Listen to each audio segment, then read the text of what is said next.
daerah masing-masing mungkin berbeda, tapi tujuannya sama, hampir sama sih. Oh, oke. Ya, kalau disamain boleh lah. Ya, iya. Oke. Jadi sini Yesus akan dikalahkan untuk dirajam. Tahu dirajam itu diapain? Oke. Tahu nggak rajam itu apa? Rajam itu apa? Dirajam di apa ya istilahnya kalau di sini ya?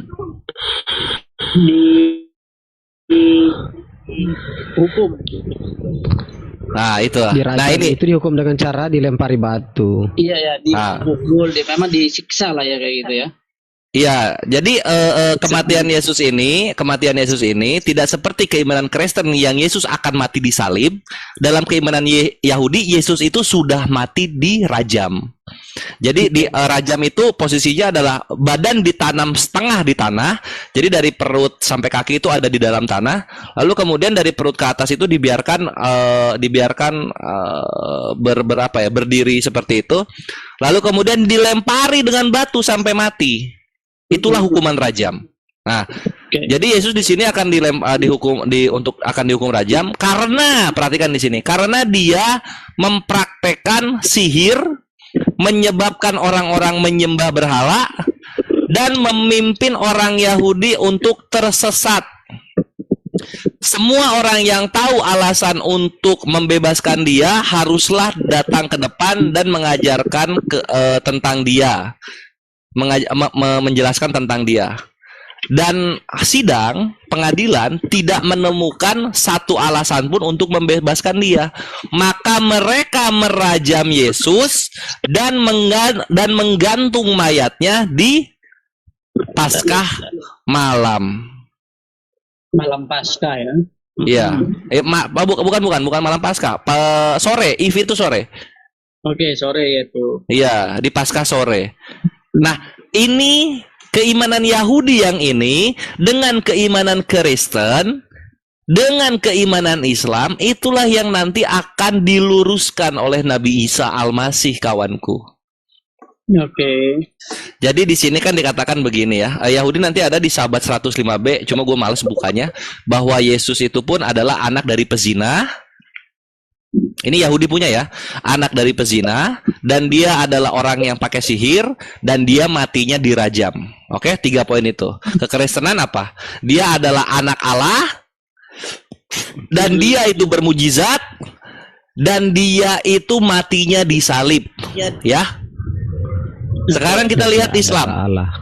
Nah, kita lihat Islam ya. Nah, kalau di Islam dia adalah anak Maria, anak Siti Maryam, sang perawan suci pilihan Allah, dan dia bermujizat sebagaimana utusan-utusan Allah sebelumnya, dan dia tidak dirajam, tidak diselamatkan oleh Allah. Ini nanti diluruskan. Itu dulu sebelum membunuh Dajjal, Rich Mikael. Itu dulu yang akan diluruskan. Ya. Oke. Jadi mungkin saya sedikit bertanya. Nah, pada saat itu terjadi, ya kan, tadi apakah teman-teman di Islam itu bahwa memang Siti Maryam yang dipercaya sama teman-teman itu bahwa memang dia perawan, apakah itu mujizat Allah yang terjadi? Karena di satu sisi Siti Maryam tidak punya suami, tidak menikah sebelumnya kan? Kok tiba-tiba dia bisa mengandung Isa Al-Masih? Oh iya. Teman-teman di Islam percaya bahwa itu mujizat yang dilakukan Allah. Betul, kita yakin sekali. Bukan mujizat yang dilakukan kalau di dalam Islam itu Allah ini maha pencipta ya, bukan maha mujizat. Mujizat itu dilakukan oleh nabi-nabi, contoh Nabi Musa membelah laut, Nabi Muhammad membelah bulan, Yesus menyehatkan, nah gitu. Jadi mujizat itu dilakukan oleh nabi biiznillah, atas izin Allah Azza wa Jalla. Itu terjadi karena firman Allah gitu. Ya, bahwa memang Siti Maria akan mengandung seorang anak laki-laki ya. Iya, kalau bahasa Islamnya itu bagian itunya sama. Iya, kan bahasa Islam kun fayakun, terjadi maka terjadilah ya. Ya, bagian itunya sama gitu. Tapi itulah yang akan diluruskan gitu mengenai status dari Nabi Isa Al-Masih. Dia ini siapa? Apakah Tuhan, utusan, atau penyesat gitu. Itu nanti yang akan diluruskan. Kalau Tuhan kalian menang. Kalau misalnya dia penyesat atau Dajjal itu sendiri, Yahudi yang menang. Tapi kalau dia utusan Allah, ya siap-siaplah terima konsekuensinya. Oke, artinya begini. Apalagi? Apa namanya? Sebelum ini ya. Berarti tadi abang bilang bahwa Isa Al-Masih, saya sedikit lagi bertanya. Nggak apa-apa, yang banyak. Waktu tentang, panjang.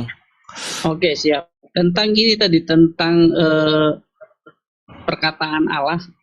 Apakah ada di dalam Al-Quran itu memang sesuai dengan isi firman bahwa Siti Maria itu melahirkan Yesus.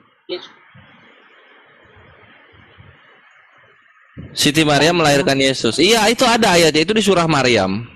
Surat Maryam. Berarti surah Maryam ya di situ sebagai nabi tapi bukan sebagai Tuhan. Betul. Betul ya? Betul. Itu makanya apa ya? Kalau kekristenan yang versi sekarang itu ya, bukan yang zaman Nabi Isa, mereka tuh lebih, dia tuh melampaui batas gitu loh. Oke. Makanya jujur terus terang, dari kemarin-kemarin saya ikutin kan. Coba alhamdulillah. Kita menjelekan tentang Isa Al-Masih, ya anggap aja kita menjelekan Allah, saya bilang begitu. Karena Nabi Muhammad sama Isa Al-Masih ini gak bisa kita jelek-jelekin mereka ini. Karena apapun yang terjadi, mereka lah Nabi. Posisinya gini, Riz Mikael ya. Ada teman-teman yang diskusi, wah ini bla bla bla bla bla. Itu saya kurang setuju.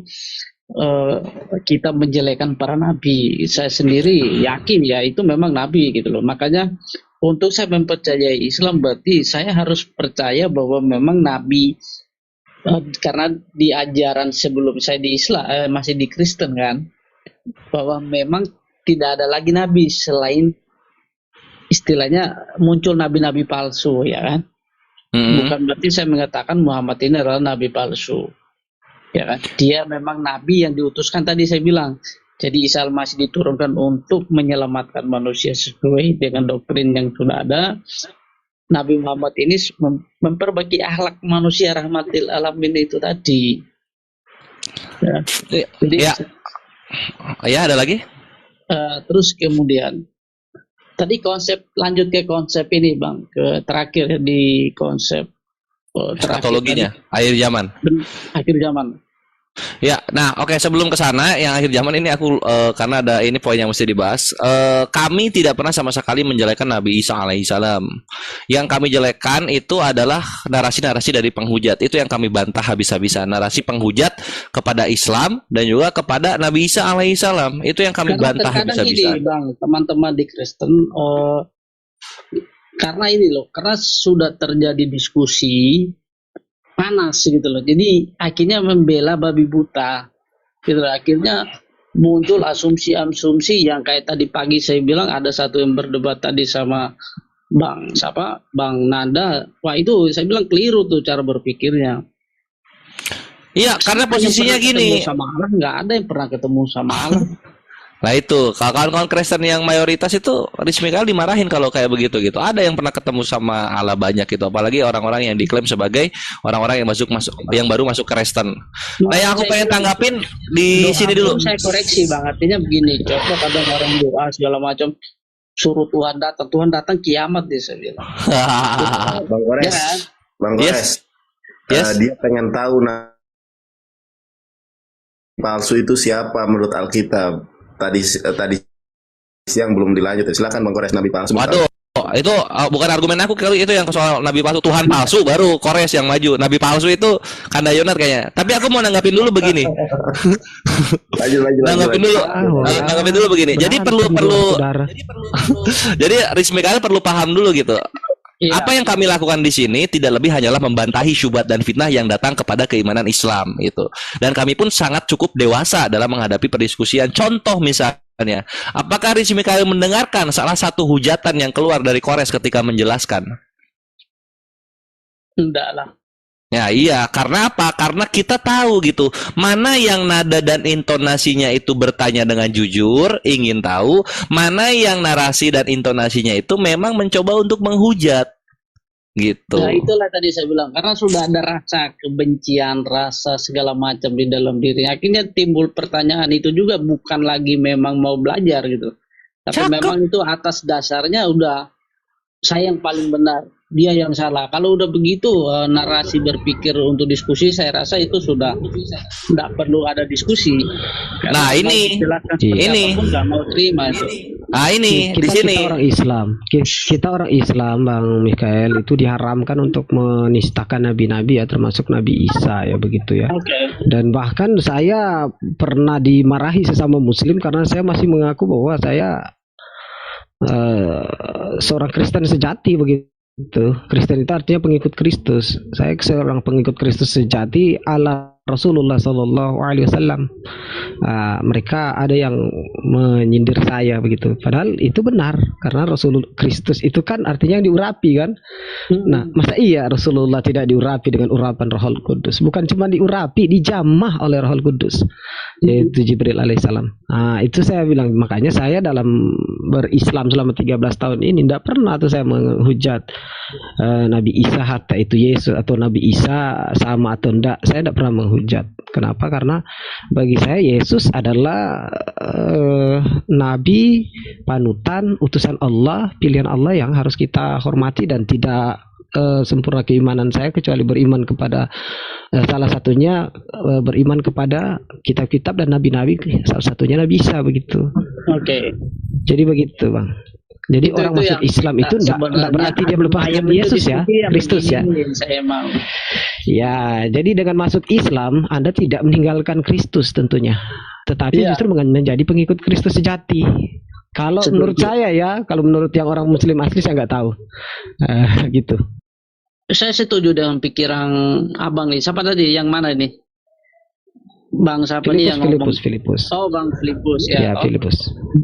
Apalagi Abang yang sudah duluan di Islam, mungkin bisa lebih tahu tuh kan apa yang ada di dalam pikiran saya. Biasanya hampir sama sih, kurang lebih sama. Karena dalam proses-proses ini saya terus bergejolak dalam pikiran ini.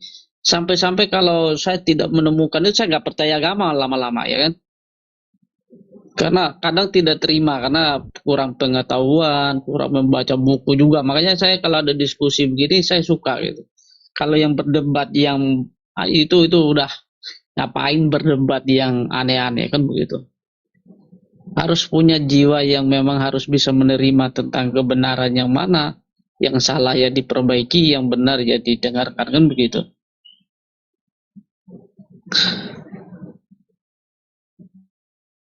Jadi mungkin Bang Filipus kasih saya penjelasan di akhir zaman itu.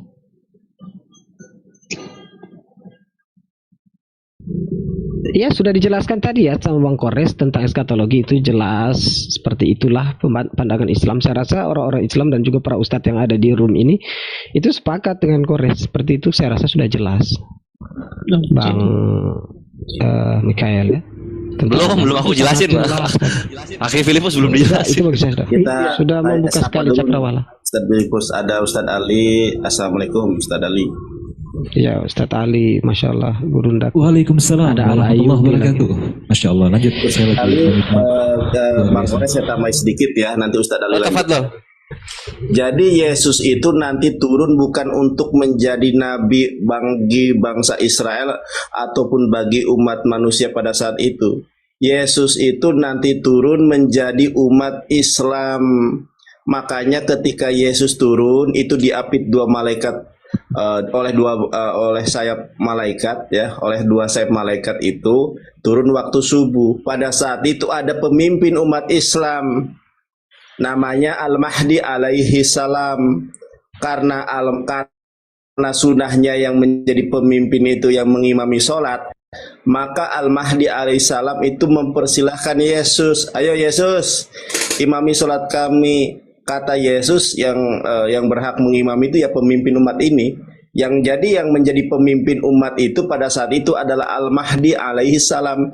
Yesus itu akan menjadi anak buah dari Al-Mahdi alaihi salam, yang ditugaskan pertama untuk mematahkan salib.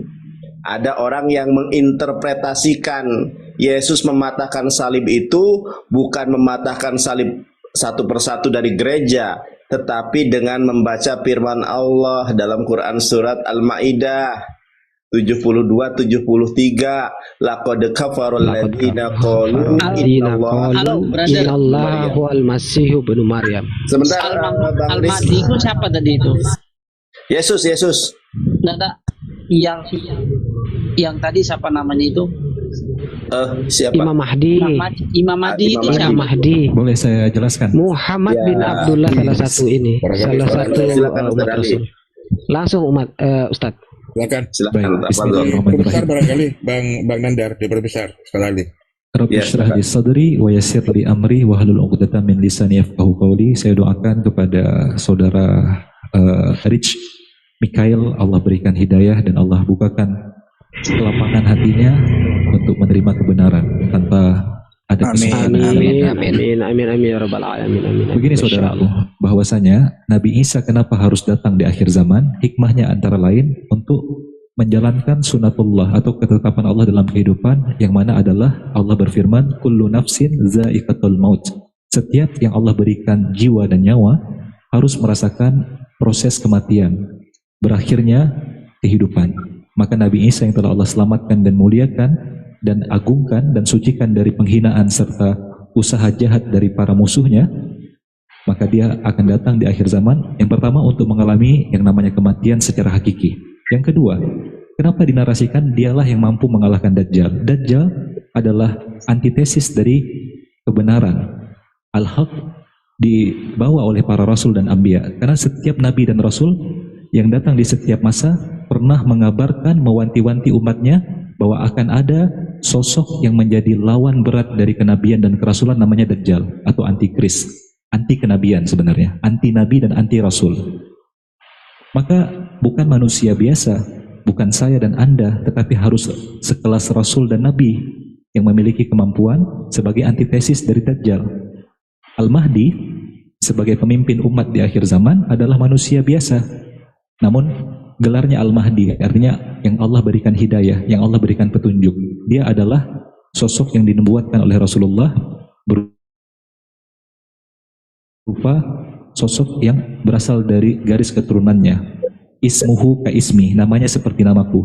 Wa ismu abihi ka ismi abi, nama ayahnya seperti nama ayahku. Dan Rasulullah menubuatkan dia berasal dari garis keturunan Rasulullah. Dan dia adalah sosok pemimpin umat yang beriman di akhir zaman.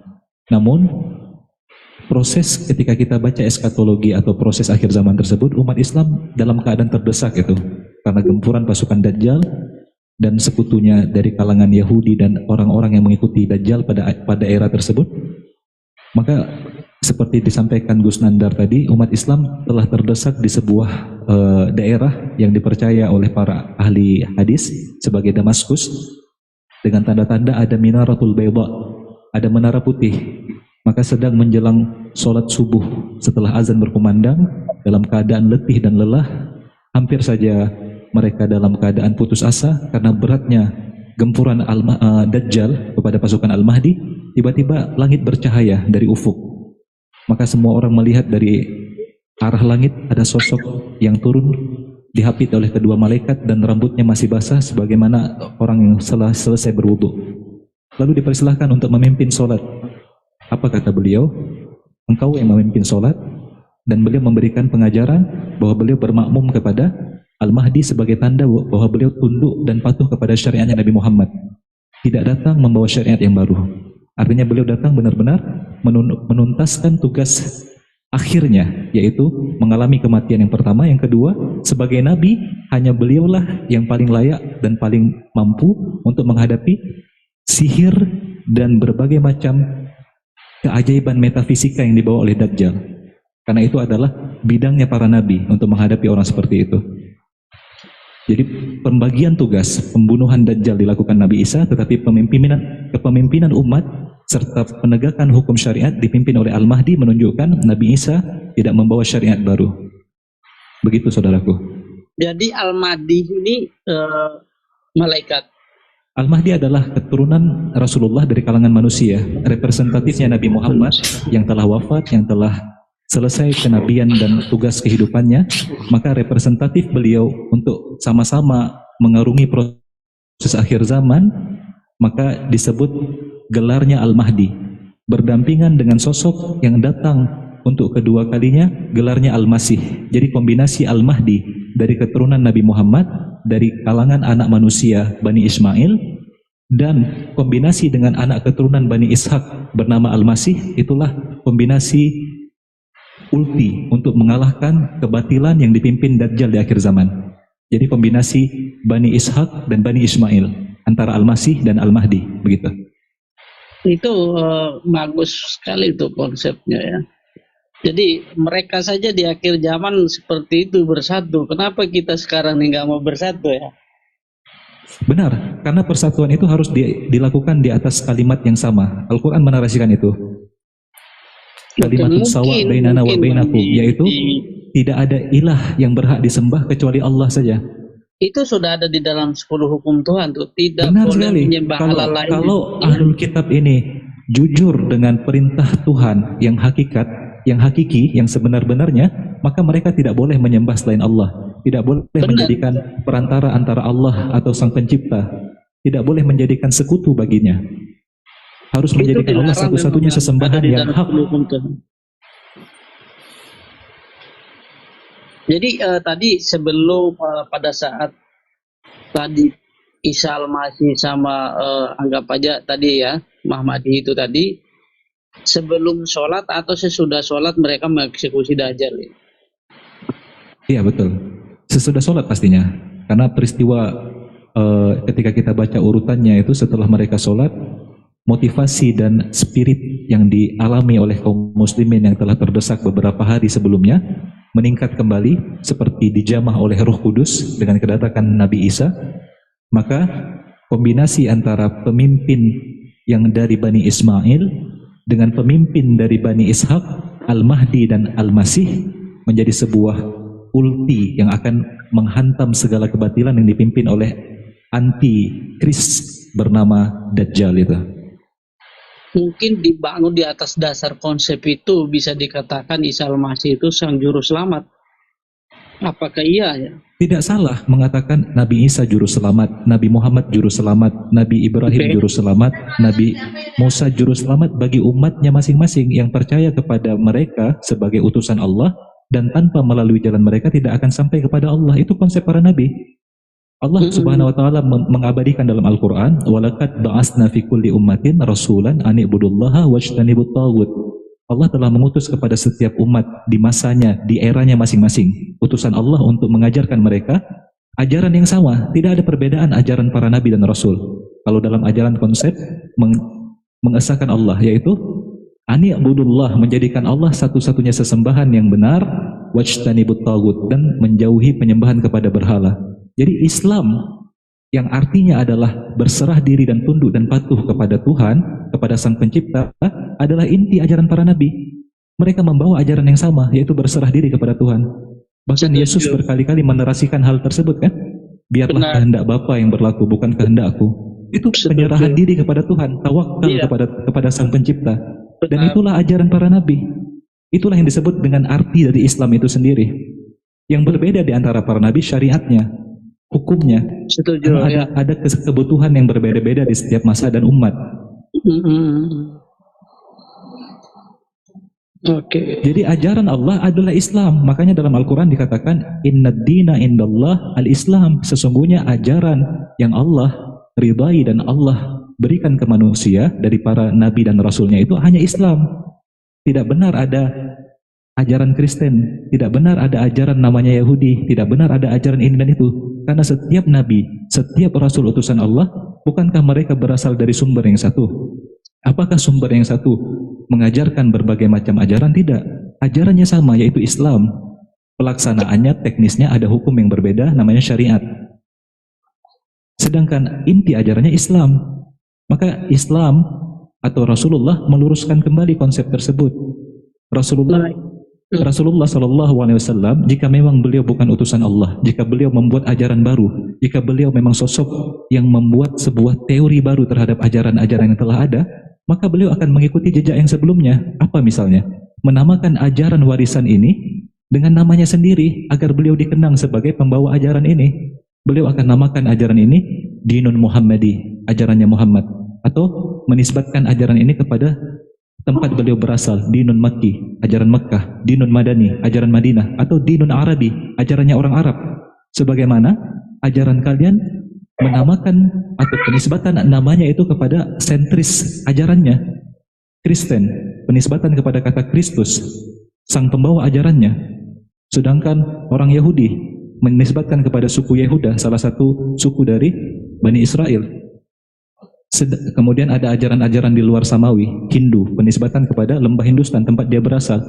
Ada Buddha, penisbatan penyandaran kepada sang Buddhis, Siddhartha Gautama, kepada sang pembawanya.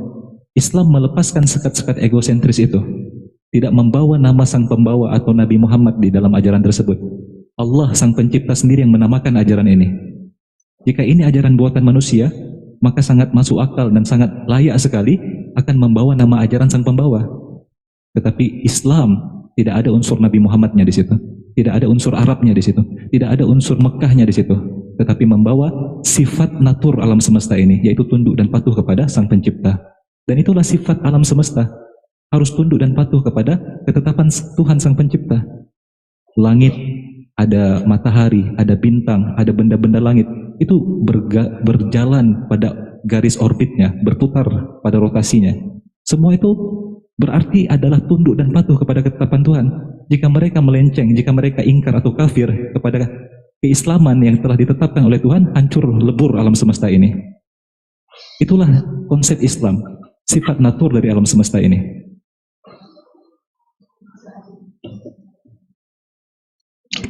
Islam itu artinya berserah diri. Gimana Bang? Bang Riz sudah siap? Belum siap. Ini kalau konsep Allah saya sepakat ya, saya setuju. Cuman di dalam syahadat teman-teman di Islam kan harus mengakui Nabi Muhammad, ya kan? Harus mengakui Nabi Muhammad dan mengakui setiap nabi dan utusan Allah sebagai utusannya Allah. Tidak pernah ketika Anda mengakui Nabi Muhammad artinya Anda meninggalkan Nabi Isa. Atau meninggalkan Yesus, abangku. Dan konsep syahadat juga adalah ajaran para nabi. Dalam Yohanes 7:13 ya. Hidup yang kekal ini adalah 17 ayat 3. 17 ayat 3 ya. Hidup yang kekal ini adalah mengenal Engkau ya Allah satu-satunya Tuhan yang benar dan mengenal Yesus Kristus sebagai utusannya Allah. Itu syahadatnya yang diajarkan Yesus untuk zamannya Yesus. Itu bahasa lain dari La ilaha illallah Muhammad Rasulullah. Tiada Tuhan yang benar selain Allah dan Nabi Muhammad utusan Allah. Di era Yesus syahadatnya La ilaha illallah Isa Rasulullah. Yesus juga mengajarkan syahadat ternyata.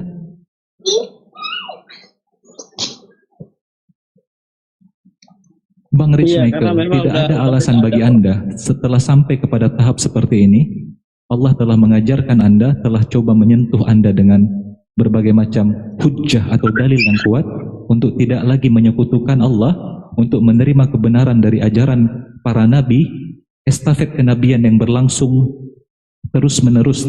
Allah tidak pernah meninggalkan umat manusia karena kasih sayangnya kepada manusia, maka Allah mengajarkan manusia melalui para nabi dan rasulnya, termasuk Abraham, Moses, Nuh, kemudian Daud atau David dan Solomon atau Sulaiman, kemudian Nabi Isa atau Yesus, dan terakhir ditutup oleh Nabi Muhammad. Mereka adalah utusan Allah yang suci, mengajarkan manusia agar sampai kepada Allah. Maka alasan apa kita menolak ajaran ini? Alasan apa Anda masih menutup diri Anda untuk menerima kebenaran ini?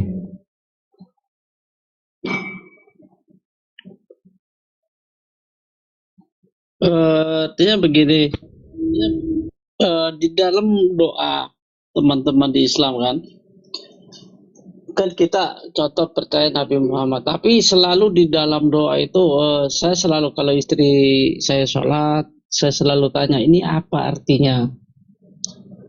Mungkin saya mohon penjelasan kenapa selalu meminta jalan yang lurus. Di akhir doanya itu kalau bahasa Ibrani bahasa Arabnya itu apa? Ihdinas siratal mustaqim. Iya benar. Itu sangat mengganggu saya punya konsep kemarin saya.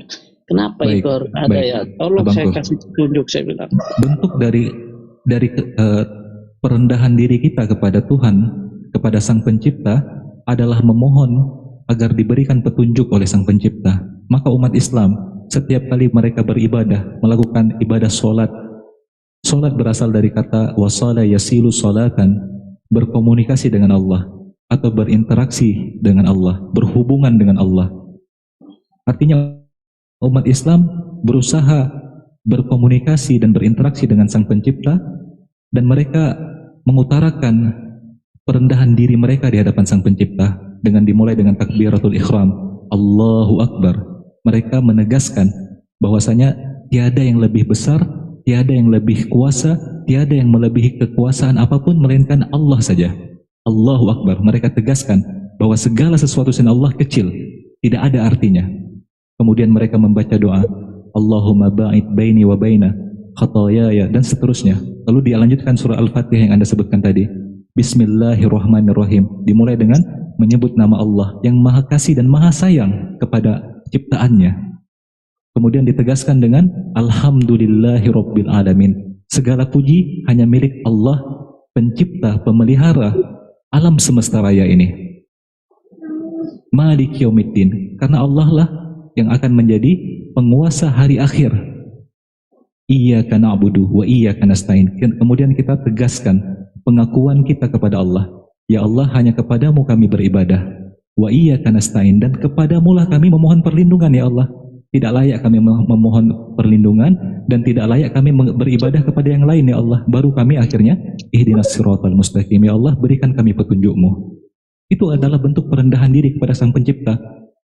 Merasakan kebutuhan kita kepada Sang Pencipta, bukan ketika kita telah merasa beriman kepada Tuhan, beriman kepada Sang Utusan, lalu kita merasa telah berada di atas petunjuk selamanya. Bukan begitu konsep dalam kehidupan ini, abangku. Hidup ini adalah proses statis grafis yang terus naik dan turun. Ada cobaan, ada fitnah di dalamnya, ada ujian, ada guncangan, sehingga butuh bimbingan dari Sang Pencipta, yaitu hidayah, petunjuk. Maka ketika Muslim berdoa agar senantiasa Allah menunjuki mereka jalan yang lurus, bentuk rendah dirinya Muslim kepada Sang Pencipta. Bukan ketika telah percaya kepada ada sosok Tuhan yang dibunuh dan disalib, mereka telah selamat dan pasti masuk surga. Itu konsep sombong, mengorbankan Tuhan lalu menganggap dirinya telah selamat. Itu beda level kita, Pak, di situ. Oke. Itu mau namanya sekali ya, dikit ya, mengenai ihdinas siratal mustaqim. Ada si Mikael, ketika kami meminta kepada Allah tunjukilah kami jalan yang lurus, jalan yang lurus itu nggak sesimpel menyembah Allah maka itulah jalan yang lurus. Kompleks. Karena gini, kita manusia selalu menghadapi ujian dan godaan. Contoh misalnya lagi jalan terus ada cewek yang menggoda untuk mengajak zina, akhirnya kita pun terjerumus ke dalam zina. Itu artinya jalannya lurus atau bengkok? Bengkok. Nah, sehingga ketika kita meminta jalan yang lurus kepada Allah, maka Allah menguatkan kita untuk tidak tergoda dengan ujian tersebut. Gitu loh, Pak Ibre. Penjelasan guru. Jadi bukan soal kalau penjelasan ya. Penjelasan guru saya juga, Mas Riz Mikael, adalah Ustadz saya mengatakan bahwa makna kata ihdinas siratal mustaqim itu bukan berarti ihdinas siratal mustaqimnya belum ada terus kita meminta agar diadakan itu. Tidak. Kita memang sudah berada di jalan yang lurus itu. Maka kita senantiasa meminta kepada Allah agar jalan lurus itu tetap ada di dalam kita dan kita tetap di dalam jalan itu gitu loh. Bukan berarti kita nggak di jalan lurus, tidak. Kita sudah ada di jalan lurus. Makna dari kata ihdinas siratal mustaqim itu kata Ustadz saya adalah, ya Allah, tetapkanlah jalan ini menjadi jalanku selamanya. Itu maksudnya. Bukan masih mau meminta lagi, mencari lagi, bingung lagi, enggak, bukan begitu. Saya kira begitu. Mohon maaf, saya salah tadi. Oke, kita tadaburi kembali Al-Fatihah yang merupakan inti dari Al-Quran atau Ummul Quran ya, sebutannya, induk dari Al-Quran. Ihdinas siratal mustaqim, ya Allah, tunjukilah kami jalan yang lurus. Siratal ladzina an'amta 'alaihim, jalan yang telah Engkau berikan kenikmatan dan anugerah kepada orang-orang terdahulu. Ghairil maghdubi 'alaihim, jangan sampai kami terjatuh kepada orang-orang yang telah salah langkah. Siapa? Yang pertama, al-maghdub 'alaihim, yang telah Engkau murkai dan Engkau benci mereka, yaitu orang-orang pembunuh para nabi, pengusir para rasul, penolak ajaran para rasul, bahkan yang terakhir mereka berusaha menyalibkan dan membunuh Nabi Isa. Orang-orang Yahudi, al-maghdub 'alaihim waladdallin, dan jangan sampai kami juga terjatuh dalam kelompok dallun, orang-orang yang tersesat karena terlalu mengkultuskan sosok Nabi Isa. Akhirnya mereka mentuhankan Nabi Isa.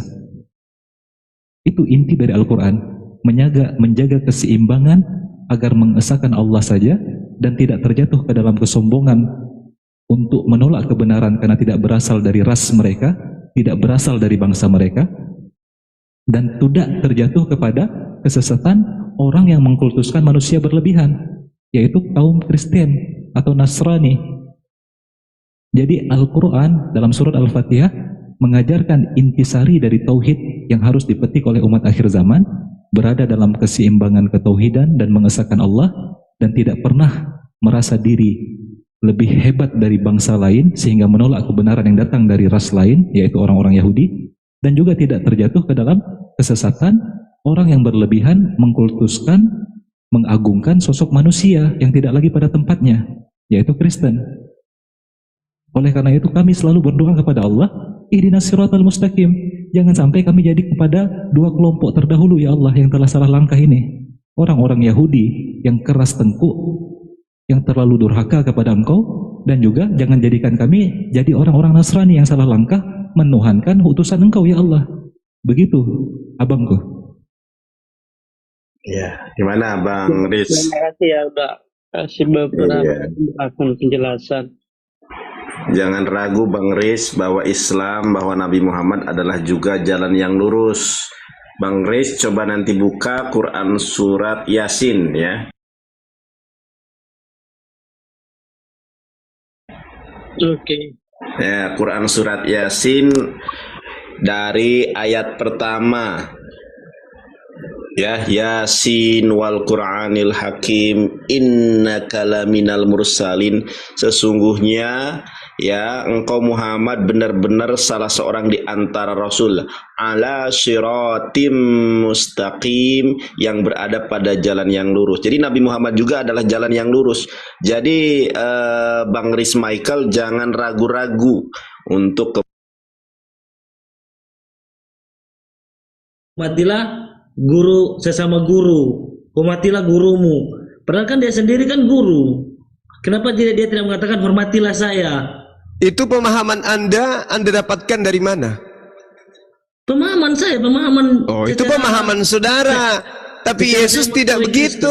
Secara saya mengetahui Yesus, ya, itu pemahaman saya, Bang. Iya, saya hargai. Itu pemahaman Kristen, saya hargai. Tapi iya, coba kita dudukkan perkara Yesus. Yesus mengajarkan apa tentang dirinya? Aku datang bukan atas kehendakku sendiri. Aku keluar dari Bapa. Iya, karena dia datang menyelamatkan umat manusia seperti menggenapi hukum Taurat, Bang. Iya, sekarang begini. Yang keluar dari Bapa itu apa aja? Rohnya, Bang. Roh Kudus. Roh Kudus Bapa, Roh Kudus Allah. Apalagi yang keluar dari Bapa selain itu? Nggak mungkin kan dia mau turun sebagai Roh Kudus. Tetap harus memiliki wadah. Apa aja yang keluar dari Roh Kudus, dari Bapa itu apa aja yang keluar dari Bapa? Keilahiannya, Bang.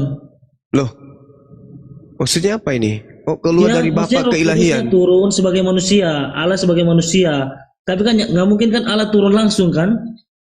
Jadi dia hanya menurunkan Roh Kudusnya dan dalam bentuk rupa manusia, Bang. Apa saja yang keluar dari Bapa? Apa yang keluar, Bang? Itu ya hanya satu itu, Bang. Hah? Masa sih? Kalau firman-firman yang ada itu keluar dari Bapa atau tidak? Firman itu kan perkataan Allah, Bang. Nah, firman itu keluar atau tidak? Ya, otomatis kalau dari Roh Kudus keluar, Bang, perkataan-perkataannya juga keluar, Bang. Oke, jadi bukan cuman Yesus yang keluar dari Bapa, betul? Iya, maksudnya Yesus itu Bapa itu sendiri. Iya, sekarang ketika Bapa mengatakan jadilah terang, itu keluar dari mulut tidak? Please charge. Seperti saya katakan tadi, apa yang keluar dari mulut Yesus itulah perkataan Allah, Bang. Itulah firman, Bang. Enggak. Ketika Tuhan mengatakan jadilah terang, ini keluar enggak dari mulut Tuhan itu? Iya, keluar. Apakah itu Tuhan? Tuhan, Bang. Yang keluar terlontar dari mulut Tuhan itu Tuhan. Itu kan perkataan Tuhan yang kan saudara saya mengatakan Yesus keluar dari Bapa, maka dia adalah Bapa. Yesus keluar dari Tuhan, maka dia adalah Tuhan. Ketika Tuhan mengatakan, abang katakan tadi kan perkataan itu, Bang. Loh, jadi maksud saudara Yesus itu jatuh dari langit, keluar dari mulut Tuhan, muntah gitu, buak, langsung di Yerusalem ada bayi jatuh, nyangkut di pohon. Atau yang keluar adalah firman menuju Maria, diantar oleh Gabriel. Lucu ya, Bang, ini juga. Iya, makanya saya tanya, Bung, apakah Yesus itu adalah sesuatu yang keluar dalam wujud manusia dari mulut Tuhan? Bukan dari mulut Tuhan. Yesus itu Roh Kudus, Bang. Roh Kudus yang menjadi manusia, Allah yang menjadi manusia berupa Roh Kudus turun menjadi manusia. Yang mungkin kan itu iman saudara, sekali lagi saya hargai itu iman saudara, saya hargai. Coba ya, kita lihat di dalam Yohanes 8:42. Tolong sekali-sekali kalau diskusi dengan Mas Suma itu akalnya dibawa, jangan disimpan di rumah. Jikalau Theos adalah bapakmu, kamu akan mengasihi aku sebab aku keluar dari Theos. Itu kan bentuk pengajaran, Bang. Maksudnya? Iya. Maksudnya? Seperti kan saya bilang ke umpama tadi, seperti kan guru mengatakan pada murid, hormatilah gurumu. Yang mungkin kan dia bilang hormatilah saya, padahal dia guru, dia hanya bilang katakan hormatilah saya, hormatilah gurumu. Jadi ketika Yesus dari satu. Kan? Jadi berarti seperti itu, Bang. Oke, jadi ketika Yesus mengatakan aku keluar dari Theos, itu Yesus sudah mengatakan aku keluar dari aku.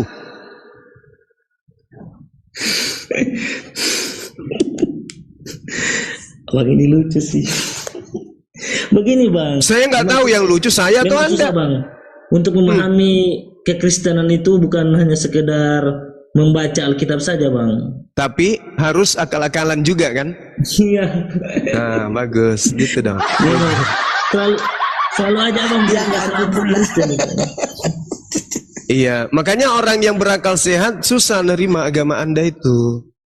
Susah. Coba Anda setelah pulang dari rumah, tanya kedua orang tua Anda. Kalau ciri-ciri orang berakal sehat itu bagaimana, Bang?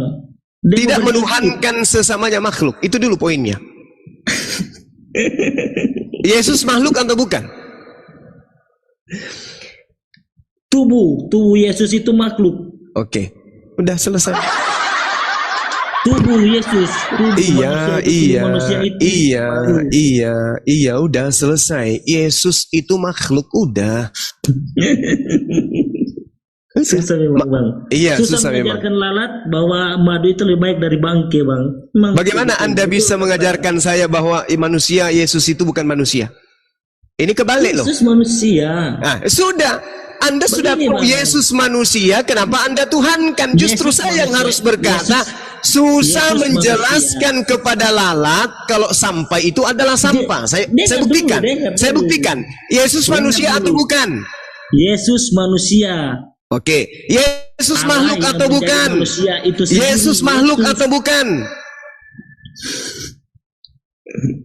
Tubuh itu, daging itu makhluk. Oke, makhluk. Sekarang Bapak makhluk atau bukan? Bapak adalah Allah itu sendiri, Bang. Makhluk atau bukan? Tuhan itu, Bang. Makhluk atau bukan? Nggak tahu juga bang, siapa yang bisa menerka?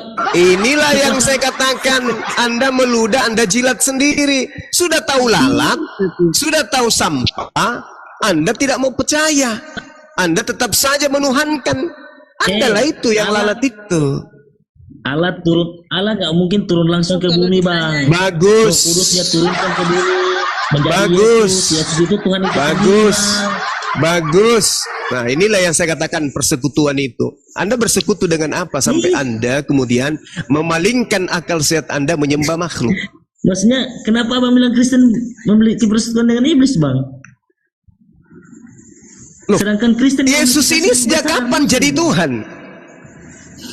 Iblis. Kasih apa itu? Jadi menurut abang, kasih, tunggu. Kasih apa yang Kristen punya? Kasih apa yang Kristen punya yang kami tidak punya? Kasihlah banyak sesama musuhmu. Susah. Apa tuh? Contoh satu aja. Kasihlah sesama musuhmu. Mengasihi musuhmu, bang. Hah? Mengasihi musuhmu, bang. Oke, baik. Siapa musuh Anda? Oke, siapa musuh Anda? Siapa musuh Anda? Anda kan tidak ada itu, bang. Anda tidak ada itu. Tunggu dulu. Saya tanya dulu. Siapa musuh Anda? Siapa musuh Anda? Musuh Anda? Musuh Anda siapa? Iblis. Musuh Anda itu orang-orang yang menghina Kristen, bang. Itu musuh Anda? Iya, tapi kan kami mengasihi mereka, bang. Kalau saya tidak menganggap Anda musuh. Tinggi mana? Tinggi mana Anda dengan saya kasihnya? Saya tidak memandang Anda adalah musuh saya. Saya memandang Anda adalah saudara saya yang harus saya selamatkan. Musuh, bang. Enggak dijelek-jelekan, bang. Loh, beda itu. Sesuatu yang sudah jelek, kalau kita ajarkan ke orang itu adalah baik, itu bohong namanya. Itu tidak kita kasih namanya tuh. Misalnya ada kotoran sapi, saya ajarkan ke Anda ini adalah kue, itu tidak kasih namanya. Kalau saya mengatakan ini adalah tai sapi, jangan Anda sentuh, tolong tinggalkan, itu bukan makanan, itu baru kasih. Oke lah bang. Udah bang. Oke ya, saudara Handri, Anda bukan musuh saya. Anda adalah saudara saya. Sedangkan Anda menganggap saya musuh. Nah, sekarang siapa yang kasih di sini? Kalau musuh Anda apa, bang? Musuh saya setan. Anda bermusuhan tidak dengan setan? Katanya jin adalah teman, bang. Itu jin beda. Sekarang saya tanya sama Anda bermusuhan dengan setan tidak? Oh, bermusuhan, bang. Kasihi setan. Kasih, bang.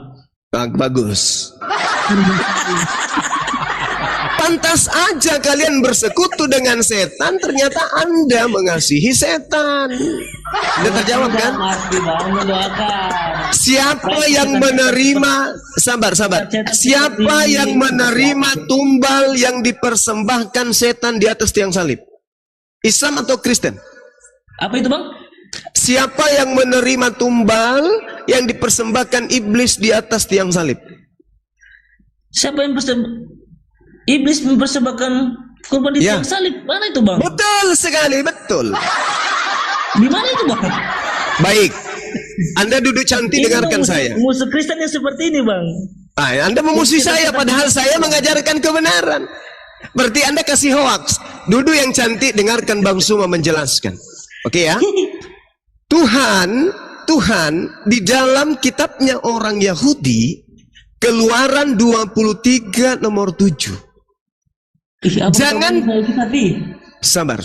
Jangan kau membunuh orang yang tidak bersalah. Orang yang benar tidak boleh kau bunuh. Sebab aku Tuhan tidak akan membenarkan orang yang salah.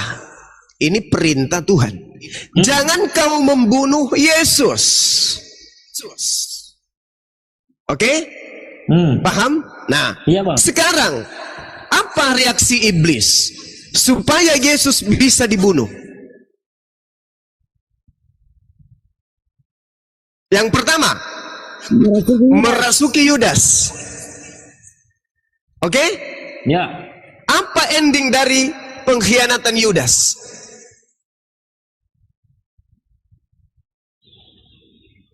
Penangkapan Yesus. Apa? Penangkapan Yesus. Apa hasil akhir dari penangkapan? Salib. Salib. Mati. Bangkit. Tepuk tangan. Bangkit. Saya ulang. Ya. Ketika Tuhan mengatakan jangan engkau membunuh Yesus, iblis berpikir gimana caranya bisa membunuh orang ini. Maka dia masuk ke Yudas, berkhianat kepada Yesus, menangkap Yesus, menyalibkan Yesus, mati, mengajarkan Yesus bangkit pada hari ketiga. Supaya apa? Supaya Yesus dituhankan menggantikan Tuhan yang benar. Pertanyaan terakhir, Saudara Handri. Karya penyaliban terhadap Yesus itu karya Tuhan atau karya iblis? Jawab. Karya Tuhan, Bang. Dengan bangga saya jawab karya Tuhan, Bang. Tuhan yang mana yang mengatakan bunuhlah orang yang jujur, bunuhlah orang yang tidak bersalah, yaitu Yesus. Di mana Tuhan pernah berkata seperti itu? Tidak ada Tuhan berkata seperti itu, Bang. Tapi Tuhan berkata jangan bunuh Yesus, betul? Iya, Bang. Lalu kenapa pembunuhan Yesus Anda katakan sebagai karya Tuhan? Itu kan dibunuh oleh orang-orang Anda, Bang. Saudaraku, kalau saudara masih bisa menyelamatkan diri saudara, tak ada yang bisa menyelamatkan diri saudara selain saudara sendiri. Bang, Yesus telah menyelamatkan diri kami, Bang. Oke, silakan. Yesus mengatakan iblislah yang menjadi bapakmu dan kamu mau melakukan keinginan-keinginan bapakmu. Pertanyaan saya, atas keinginan siapa Yesus disalibkan? Jawab. Itu kan menggenapi hukum Tuhan, kawan. Saya ulang. Atas keinginan siapa agar Yesus dibunuh di atas tiang salib? Itu keinginan dia sendiri, Bang. Menyelamatkan umat manusia, Bang. Apakah Anda sudah jujur? Iya, Bang. Yang merasuki Yudas siapa? Iblis, Bang. Apa tujuannya? Enggak tahu siapa yang merasuki Yudas. Al-Quran mengatakan begini, saudaraku. Iyad'una min dunihi illa inatan wa iyad'una illa syaitanan marida. Yang mereka sembah selain Allah, yaitu Yesus, tidak lain hanyalah berhala, dan mereka tidak lain hanyalah menyembah setan yang durhaka. Yesus kan bukan setan. Yesus kan bukan setan. Tunggu. Pertanyaannya, Yesus kan bukan setan, Bang. Kok Al-Quran mengatakan wa iyad'una illa syaitana marida? Kok bisa? Yesus kan kami menyembah Yesus. Agama apa kan yang percaya Yesus? Kami menyembah Yesus sebagai Kristen, kami menyembah Yesus. Dan Yesus bukan setan. Seperti itu, Bang. Dan Yesus bukan setan. Bukan, kenapa Al-Quran mengatakan kami menyembah setan? Sementara Yesus bukan setan. Nah, itu dia. Yesus adalah Tuhan. Yesus itu bukan setan. Maka sekarang saya bertanya, atas perintah siapa sampai Anda menyembah Yesus? Perintah Yesus sendiri, perintah Tuhan. Mengatakan sembahan Anda setan. Sekarang saya tanya, atas keinginan siapa Anda menuhankan Yesus? Keinginan saya sendiri, Bang. Ya, berarti Anda setannya. Nanti kalau Anda punya anak, Anda ajarkan anaknya menyembah siapa? Anda nanti kalau sudah punya anak, Anda ajarkan anak Anda menyembah siapa? Menyembah Yesus. Nanti kalau saudara punya anak, menyembah Yesus, berarti setannya siapa? Siapa yang setan, Bang? Setannya siapa? Loh, kamu menyuruh anak-anakmu menyembah manusia atas kehendak siapa? Kamu sendiri katanya tadi kan? Menurut Anda, oke, saya menghargai itu, Bung. Saya menghargai itu Tuhan saudara. Silakan Anda karungin bawa pulang. Itu di kitab Abang kan tertulis seperti itu, toh? Di Al-Quran saya mengatakan yang mereka sembah itu hanyalah setan. Sekarang Gimana itu, Bang? Al-Quranul Karim surah An-Nisa ayat 117. Bang. Nah, sekarang mari kita buktikan. Mari kita buktikan. Atas keinginan siapa Yesus mati? Tunggu. Sabar. Atas keinginan siapa? Susah, Bang. Yesus itu Memang susah, Bang, menjelaskan, Bang. Kelalat. Madu lebih baik dari bangke, Bang. Saya bilang Yesus itu manusia. Tapi sebagai lalat, Anda tetap saja menganggap dia madu. Anda percaya kitab Anda, kami percaya kitab kami, Bang. Nah, sekarang kitab Anda yang saya bahas tadi. Siapa yang berkhianat terhadap Yesus? Yohanes 6 nomor 70, salah satu di antara kamu adalah iblis. Kenapa Yudas dikatakan iblis? Karena Yudas mengkhianati Yesus. Apa akibat dari pengkhianatan? Yesus disalib di atas tiang salib. Apa akibat dari penyaliban? Dijadikan sebagai Tuhan. Berarti salahnya Al-Quran dengan mengatakan kalian menyembah iblis itu mana? Kan keinginan iblis agar kalian itu mempertuhankan korban di atas tiang salib. Apa buktinya? Dia yang merasuki Yudas. Kan jelas itu. Dar. Kembali ke tema kita, persekutuan. Kristen bersekutu dengan apa di sini, gitu ya? Silakan. Silakan. Masih mau kau makan nasi besok? Udah kabur dia loncat dia langsung. Ya, debata. Silakan tanggapin debata. Halo. Ya, silakan Bu, tanggapin Bu.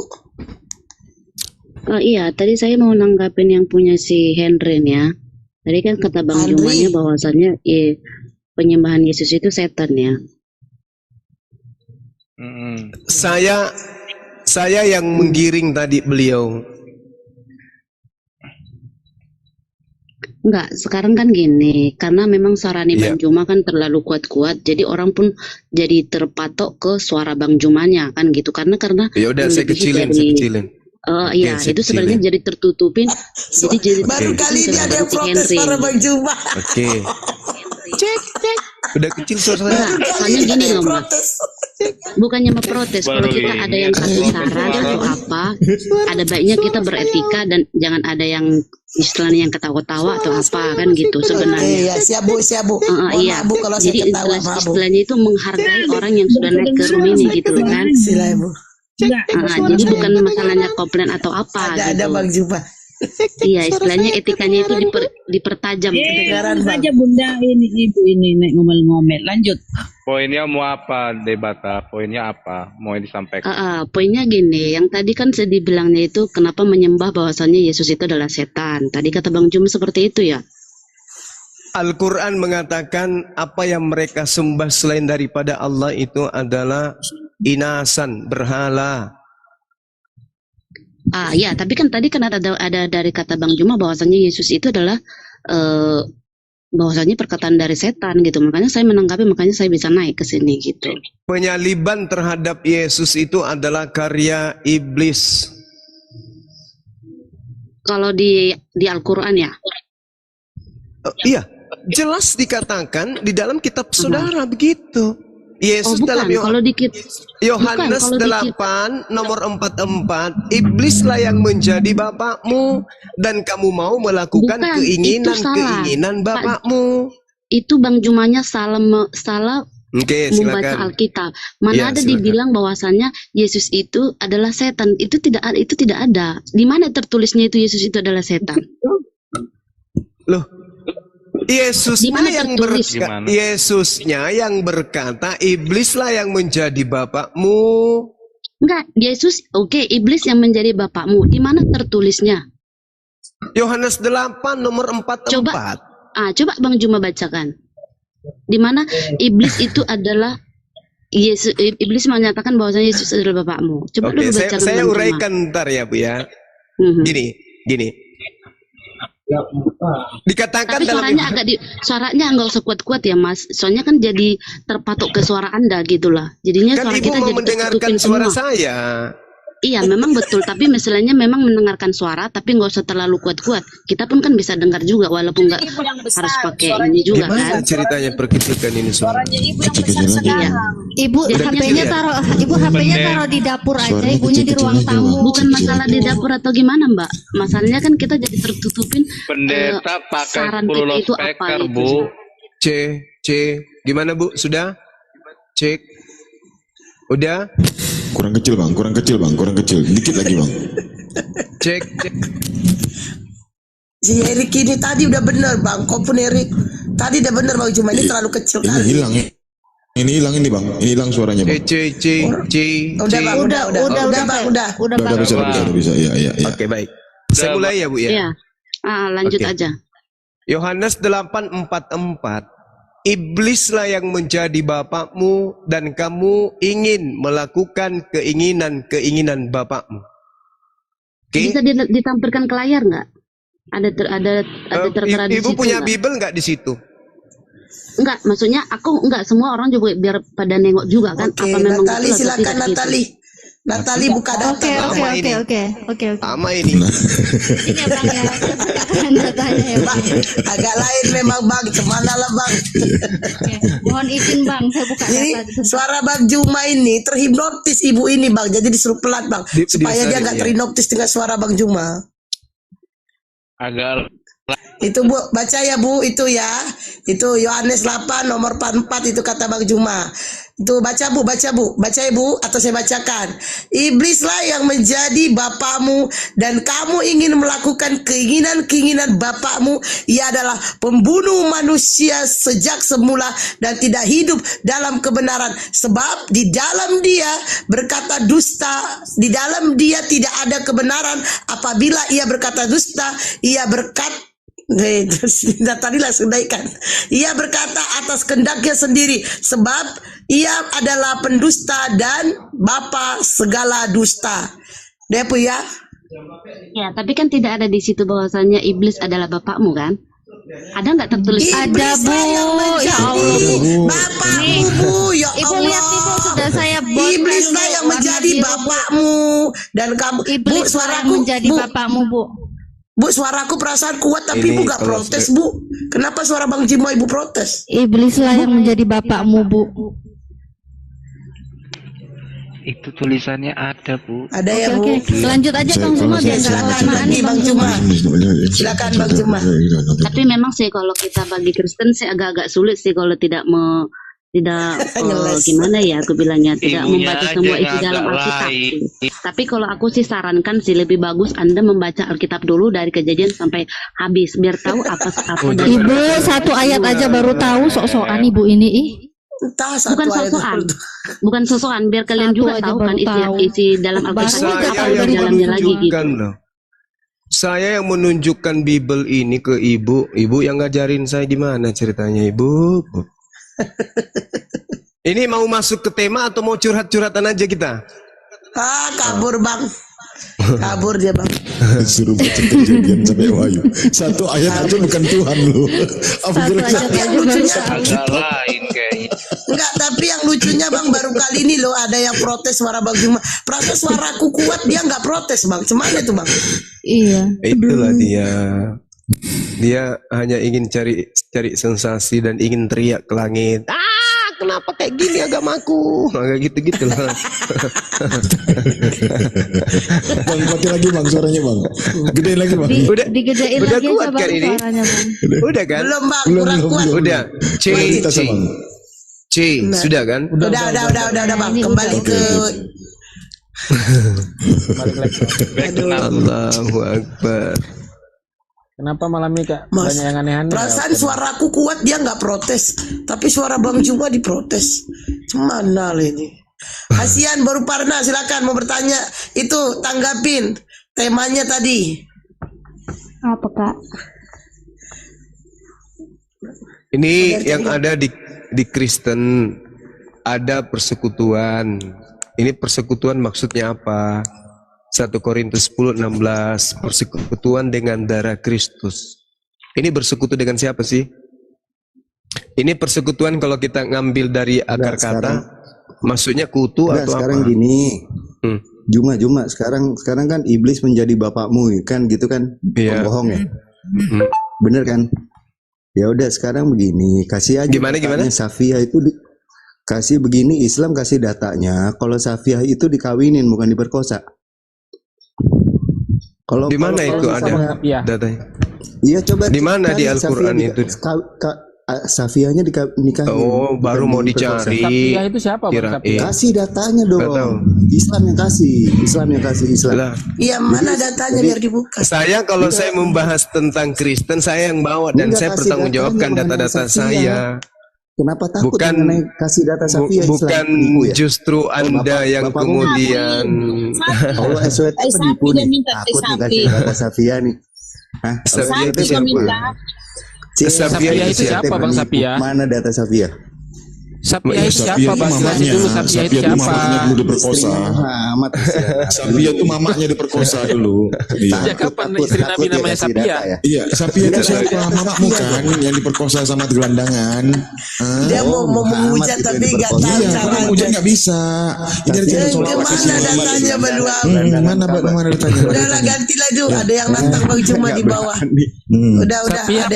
Safiyah apa Sopiatul? Sophia lu juga. Janda mentul. Nah, mau menghujat tapi nggak bawa data. Aduh, baluap. Nah ini.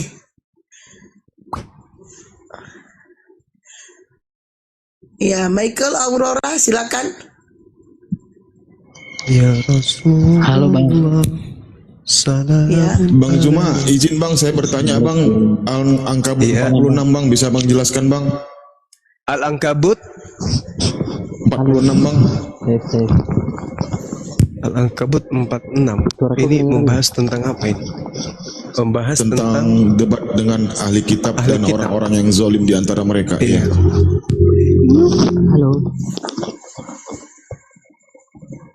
Halo. Kenapa lari yang sini, Bang? Iya sabar nih, Sherik kasih pertanyaan tanggapan. Oke, baik. Bismillahirrahmanirrahim. Wala tujadilu ahlal kitab. Janganlah engkau berdebat dengan ahli kitab.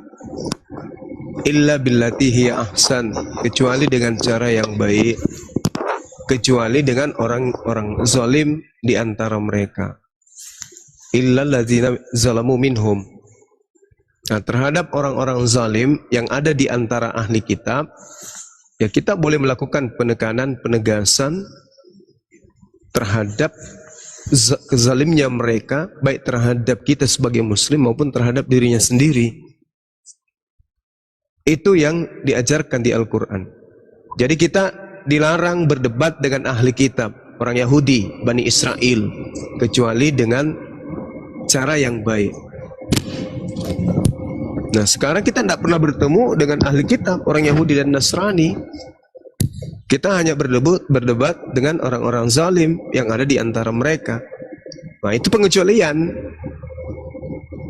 Maka karena adanya pengecualian inilah kemudian kita sebagai umat Islam boleh berdebat dengan mereka. Yang penting datanya jelas, baik itu di Al-Quran maupun yang ada di dalam kitab mereka sendiri. Seperti itu. Begitu, Bang Erik.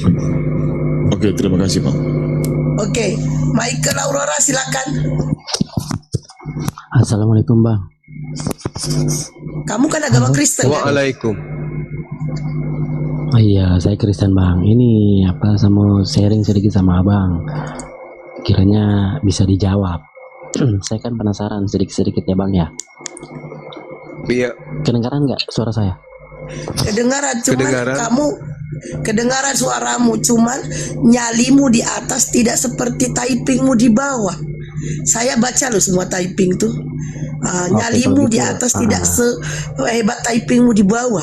Silakan. Ya, saya mau tanya Bang, ini kan Abang berbicara tentang fakta dengan data-data ya? Yes. Nah, kalau begitu Abang bisa tunjukkan, Abang kan tahu agama pertama Yahudi, terus Injil kan, Kristen kan, terus terakhir Islam penutup kan? Nah, terus kalau begitu Abang bisa ceritakan, maksudnya secara fakta datanya ya, sejarah turunnya Al-Quran. Kalau Injil kan ada, dari pengenapan dari kitab Musa ya. turunnya Nabi Isa. Nah, sedangkan turunnya Nabi Muhammad dari kitab ini bisa dijelaskan secara datanya, secara faktanya, Bang. Tolong tunjukkan. Ada. Maksudnya apa ini? Yang mana yang Anda ingin pelajari, Taurat, Injil, atau Al-Quran? Ini bukan tentang pelajaran, Bang. Ini kan turunnya Nabi Isa sudah dinubuatkan dari kan Nabi Anda Musa. bertanya, berarti Anda belajar. Iya, saya bertanya. Nabi Isa turun karena sudah diceritakan dari Nabi Musa. Sedangkan Nabi Muhammad turun. Di mana Nabi Musa menceritakan? Di mana Nabi Musa menceritakan Isa? Bukannya Al-Qur'annya Bang berbicara tentang Nabi Isa. Narasi Anda dapat dari mana ilmunya? Maksudnya Anda mengatakan Nabi Musa bercerita tentang Nabi Isa. Di mana itu? Terus lahirnya Yesus Kristus bagaimana, Bang? Kami tidak mempelajari Yesus Kristus itu di mana? Ya kalau begitu maksud saya tunjukkan data-datanya. Coba tenangkan diri Anda dulu, atur napas baik-baik, dulu, pegangan, baru bercerita. Jangan Anda bertanya kayak sambil onani Anda. Iya, simpelnya, Bang, ya. Ya, gitu dong. Kayak 501 Anda ini. Santai, relax, atur napas. Ya. Kenapa? Ini relax apa yang simpelnya aja, Bang. Abang bisa tunjukin datanya tentang turunnya Nabi Muhammad. Data apa yang Anda minta? Turunnya Nabi Muhammad maksudnya apa? Turun kemana dia? Dari panggung? Turun ke bumi, jadi nabi begitu, Bang. Baca di kitab Sirah Nabawiyah, di situ dia dari lahir sampai beliau meninggal dunia. Baru siapa yang angkat dia jadi nabi, Bang?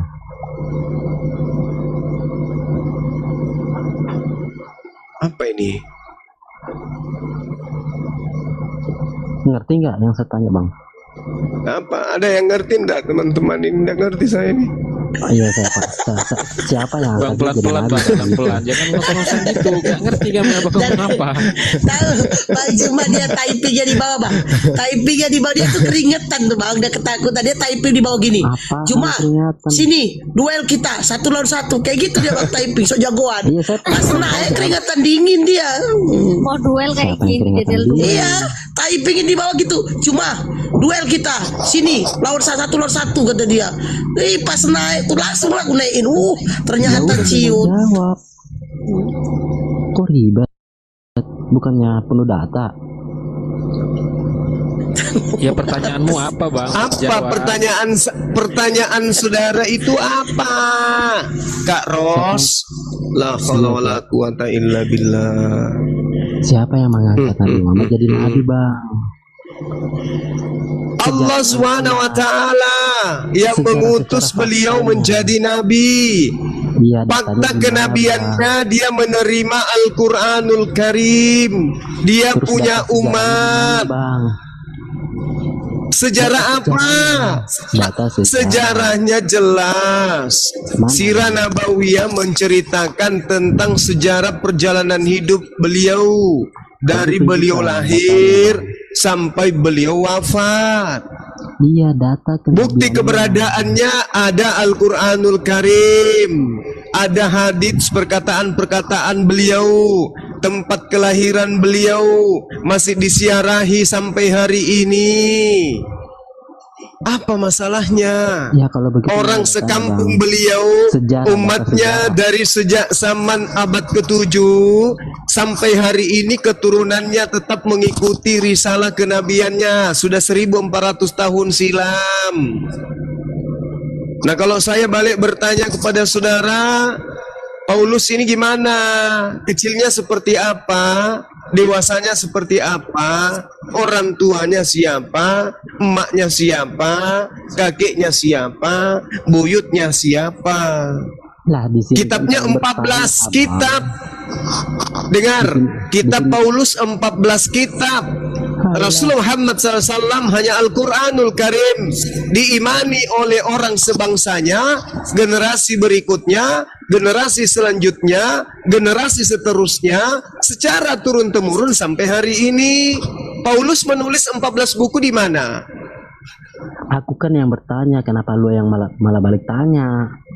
Supaya otakmu itu punya rangsangan untuk berfungsi. Lo yang nggak punya otak, gue yang bertanya, lo malah balik tanya gue. Gue kan bertanya. Iya kan Anda bertanya. Saya katakan baca kitab Sirah Nabawiyah. Ya mana? Anda bertanya sejarahnya. Fakta sejarah itu apa? Oke, fakta sejarah itu apa? Oke, baik. Anda diam. Zaman Herodes tahu ada sejarahnya. Anda diam. Lu punya mana datanya? Oke, Anda diam. Anda diam. Tanya, balik tanya otaknya di mana? Ih, suaranya nggak enak kali lah, Bang. Turunin aja, sumpah. Suaranya makin lama makin mendayung. Dengarkan ya, Tante Om, dengarkan. Tante Om, ketika Tante Om bertanya kepada Bang Suma tentang sejarah, apa sih sejarah itu?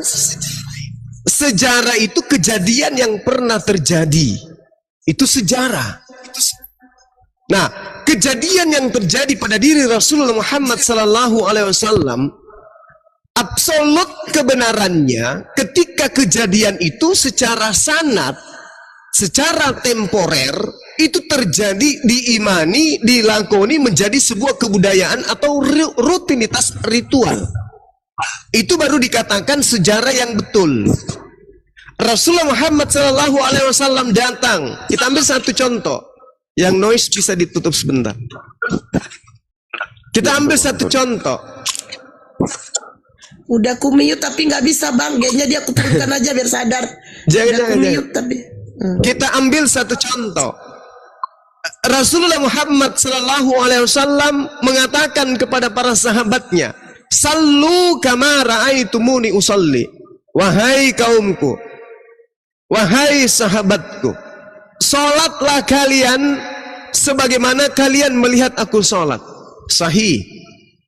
Sahabatnya salat, tabi'in salat, tabi'in salat, orang sesamanya salat, keturunannya salat, orang sebangsanya salat.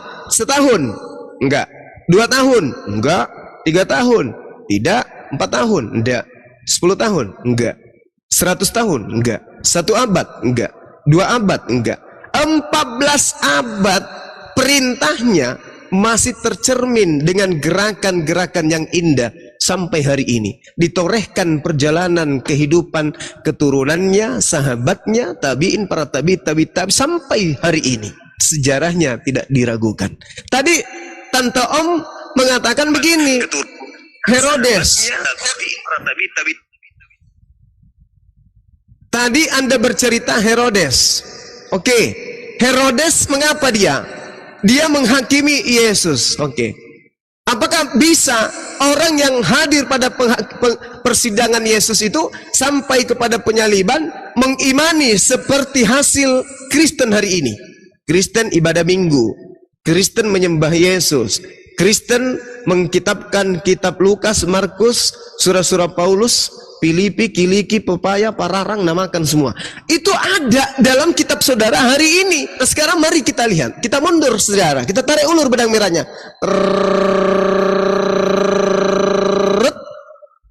Dari mana kitab Paulus ini? Dari mana kemudian cerita-cerita tentang Yesus ini muncul? Ada enggak orang-orang yang hidup di sekeliling Herodes sekarang ini di Yerusalem menjadi kaidah kehidupan mereka secara rutinitas Kristen, menyembah Yesus? Atau itu benangnya terputus? Terputus, nggak ada. Orang Kristen ketika masuk di Yerusalem wajahnya diludahi. Artinya tidak ada keberlangsungan sejarah yang berkesesuaian dengan imannya orang Kristen hari ini. Kalau Islam, mereka sholat, mereka zakat, Idul Adha, Idul Fitri dan seterusnya, sholat, puasa dan seterusnya. Berkesinambungan secara sanad dilakoni oleh baginda Rasulullah Muhammad sallallahu alaihi wasallam. Sahih, valid sejarahnya. Seperti itu. Ya, Tante Om. Mudah-mudahan Anda dengar. Dengar dia Bang, dia ada di bawah. Oke, sebelum ke catatan kaki, Boru Parna silakan. Boru Parna. Tentang perjamuan itu. Iya. Kalau itu aku nggak tahu. Iya. Kalau Silakan. udah aku alami, aku tanya Utama. Dan dia tanya, aku mau nanya, kalau di Islam itu pengertian dosa apa? Dosa pelanggaran terhadap perintah Allah. Cara menghapusnya bertaubat. Ada ayatnya? Ya, banyak ayat di dalam Al-Quran yang membahas tentang dosa. Kita lihat dalam contoh misalnya surah Az-Zumar, atau kita ambil dari surah An-Nisa, ya. Barang siapa berbuat kejahatan dan menganiaya dirinya, kemudian dia memohon ampun. Kita ambil di Az-Zumar ayat 53. Oke. Di situ dikatakan, Qul ya ibadi. Katakanlah wahai hamba-hambaku yang melampaui batas terhadap dirinya sendiri, janganlah kamu berputus asa atas rahmat Allah. Sungguhnya Allah mengampuni dosa-dosa semuanya. Sungguh dialah yang maha pengampun, maha penyayang.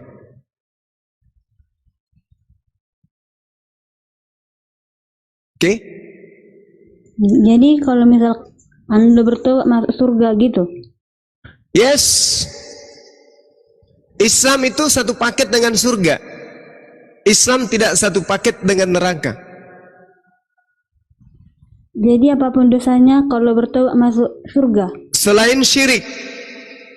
Syirik, mati dalam keadaan syirik, tidak diampuni oleh Allah.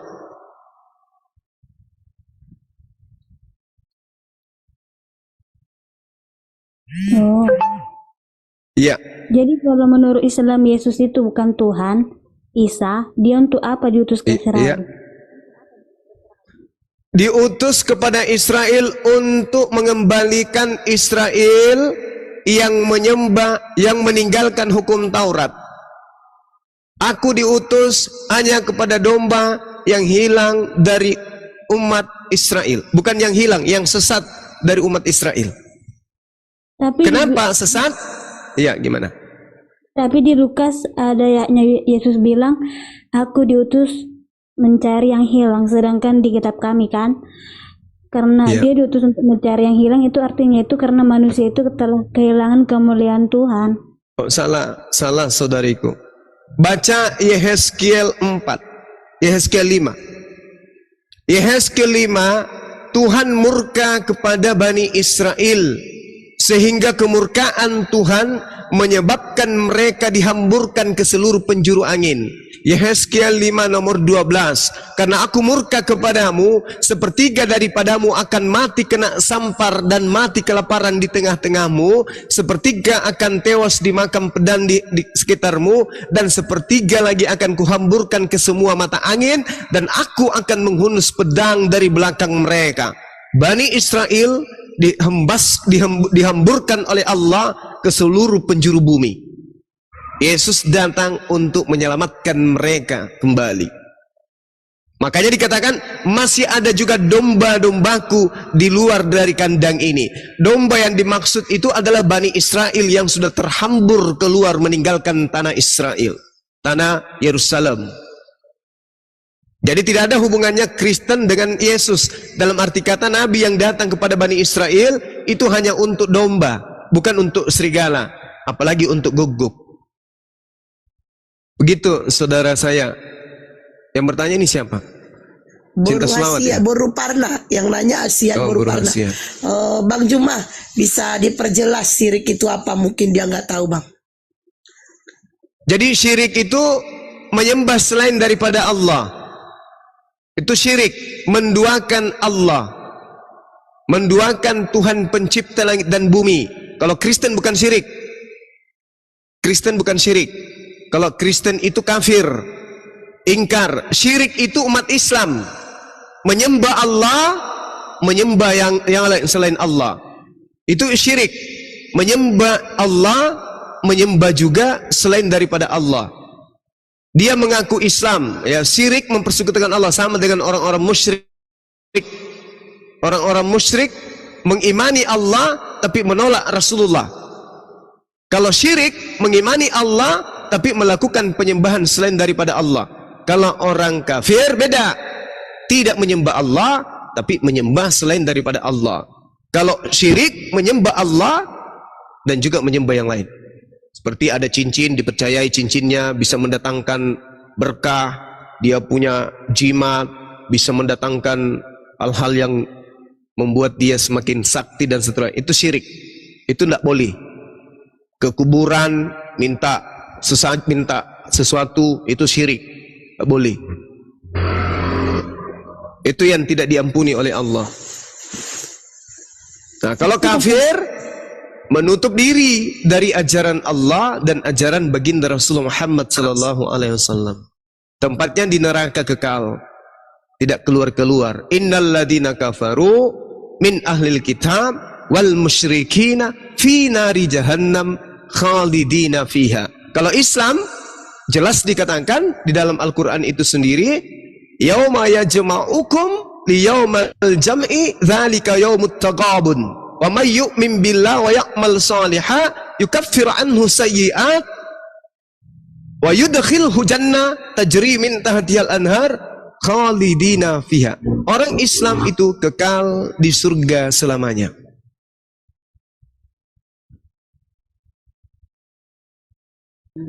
Silakan Bu Ruparna. Oh, jadi kalau memang Yesus itu Isa diutus ke Israel, apakah Israel mempunyai dua Tuhan? Oh, tidak. Isa diutus ke Israel untuk mengajarkan Israel kembali kepada hukum Taurat, menyembah hanya kepada Allah, bukan menyembah kepada dirinya. Makanya di dalam Yohanes 17 nomor 1, hidup kekal itu adalah mereka Bani Israel mengenal engkau satu-satunya Elohim yang benar dan mengenal aku Yesus yang engkau utus. Itu bukan menyembah aku. Itu kan artinya gini, gimana? Itulah hidup yang kekal itu, bahwa mereka mengenal engkau satu-satunya Allah yang benar dan mengenal Yesus Kristus yang telah kau utus. Jadi Allah yang benar ini yang disebut Yesus Bapa, dan Yesus bilang aku dan Bapa adalah satu. Satu apa rupanya dia? Ya kan nggak dijelaskan kalau kita satu apa. Dan yang itu dia. Itu, Oke. Kenapa? Gini, aku dan Bapa adalah satu. Aku di dalam Bapa dan Bapa di dalam aku. Itu kan sudah mengartikan adalah satu hakikat. Oh gitu. Jadi hakikat daripada Yesus itu manusia atau apa? Maksudnya? Ya, Yesus Anda katakan satu hakikat dengan siapa? Dengan Bapa, kan dia mengatakan aku dan Bapa adalah satu. Bapa di dalam aku dan Bapa di dalam aku dan aku di dalam Bapa. Jadi Lalu bagaimana dengan Paulus yang mengatakan satu dengan Yesus? Berarti Paulus juga Tuhan, Bapa. 2 Korintus 13 nomor 1. Di sana Paulus menyamakan dirinya dengan Yesus, ngaku kedatangannya yang kedua. 2 Korintus 13 nomor 3, Yesus berkata melalui perantaraan Paulus. 2 Korintus 13 nomor 4, Paulus mengaku disalib dan berada di dalam Bapa. Paulus ngaku di dalam Bapa bersama dengan Yesus. 2 Korintus 13 juga mengatakan Paulus dengan kata kami, Yesus dan Paulus di situ. Berarti Paulus juga adalah Tuhan, Bapa. Karena dia juga bersatu dengan Yesus menurut Paulus dalam 2 Korintus 13 nomor 4.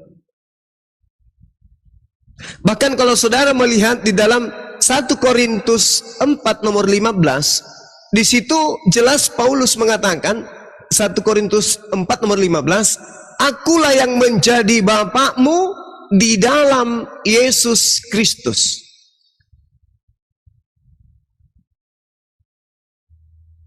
Berarti Paulus juga Tuhan. Satu hakikat dengan Tuhan. Satu hakikat dengan Yesus. Jadi begini saudara saya. Ketika Yesus mengatakan aku dan Bapa adalah satu, ya, itu Yesus sedang mengatakan dirinya mengajarkan ajaran Bapa. Di dalam Yohanes 8:29, dan ia yang telah mengutus aku, ia menyertai aku, ia tidak membiarkan aku sendiri. Jadi Tuhan menyertai Yesus. Bukan berarti dalam satu hakikat, tidak. Makanya di dalam Kisah Para Rasul 2 nomor 22, orang Israel harus tahu bahwa Yesus Kristus, yaitu manusia dari Nazaret, adalah manusia yang ditentukan oleh Tuhan sebagai perantara kepada manusia, agar Tuhan melakukan mujizat dan tanda-tanda dan kekuatan yang dilakukan oleh Tuhan melalui Yesus. Tuhan tidak bisa datang langsung ke bumi, maka dia mengutus utusannya untuk supaya Tuhan melakukan mujizat di tengah-tengah Bani Israel melalui utusannya Yesus. Makanya Yesus mengatakan, aku tidak dapat berbuat apa-apa dari diriku sendiri. Tapi kok dia bisa membangkitkan orang mati? Ya, itu adalah Bapa yang melakukan melalui aku. Loh, kamu bisa membuat orang buta melihat, orang lumpuh berjalan. Ya, itu bukan dari diriku. Aku tidak bisa berbuat apa-apa dari diriku sendiri. Apa yang aku lakukan adalah apa yang diperintahkan oleh Tuhan kepadaku untuk aku lakukan. Makanya dalam Yohanes 7 dikatakan, makananku adalah melakukan apa yang diperintahkan oleh Bapa. Jadi bukan satu hakikat, salah Anda. Yesus manusia, hakikatnya manusia. 2 Yohanes 3 nomor 1. Kita akan melihat Yesus dalam keadaannya yang sebenarnya. Sebab kita akan sama seperti Yesus. Sebab kita apa dikatakan di situ? Saya lupa dalilnya. 2 Yohanes 1 nomor 3. Oh bukan. 2 Yohanes 3 nomor 1 kalau nggak salah ya. Anak-anakku yang kekasih. Bukan itu dalilnya. Ada yang tahu? Gimana bunyinya Bang Zuma? Kita akan melihat Yesus dalam keadaan yang sebenarnya. Ini data kok susah kali dihafal. Yohanes 1 Yohanes 3:1. Ah, itu dia. Apa bacaan di situ, Bun? Sebab S32. Biar Yohanes 3 nomor 2. Saudara-saudaraku yang kekasih, sekarang kita adalah sebab anak-anak kita Allah, akan tetapi belum nyata iya. apa keadaan kita kelak. Akan tetapi kita tahu bahwa apabila Kristus menyatakan dirinya, kita akan menjadi sama seperti Dia. Sebab kita akan melihat Dia dalam keadaannya yang sebenarnya. Nah, kita akan melihat Yesus dalam keadaan yang sebenarnya. Dan dalam keadaan yang sebenarnya kita akan sama seperti Yesus. Masakan Anda mengatakan Yesus satu hakikat dengan Tuhan?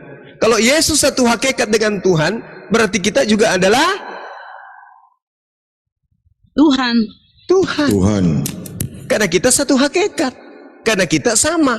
Dalam keadaan Yesus yang sebenarnya, kita akan sama seperti Yesus. Saya ulang lagi datanya ya. Saudara-saudaraku yang kekasih, sekarang kita ini adalah anak-anak Theos, tetapi belum nyata seperti apa keadaan kita kelak. Akan tetapi kita tahu bahwa apabila Yesus menyatakan dirinya, kita akan menjadi sama seperti Yesus. Sebab kita akan melihat Yesus dalam keadaannya yang sesungguhnya. Keadaan Yesus yang sesungguhnya itu apa? Katos. Manusia. Katos itu apa? Manusia. Ya kalau berarti iman Kristen Tuhan, Bang. Berarti kita juga Tuhan.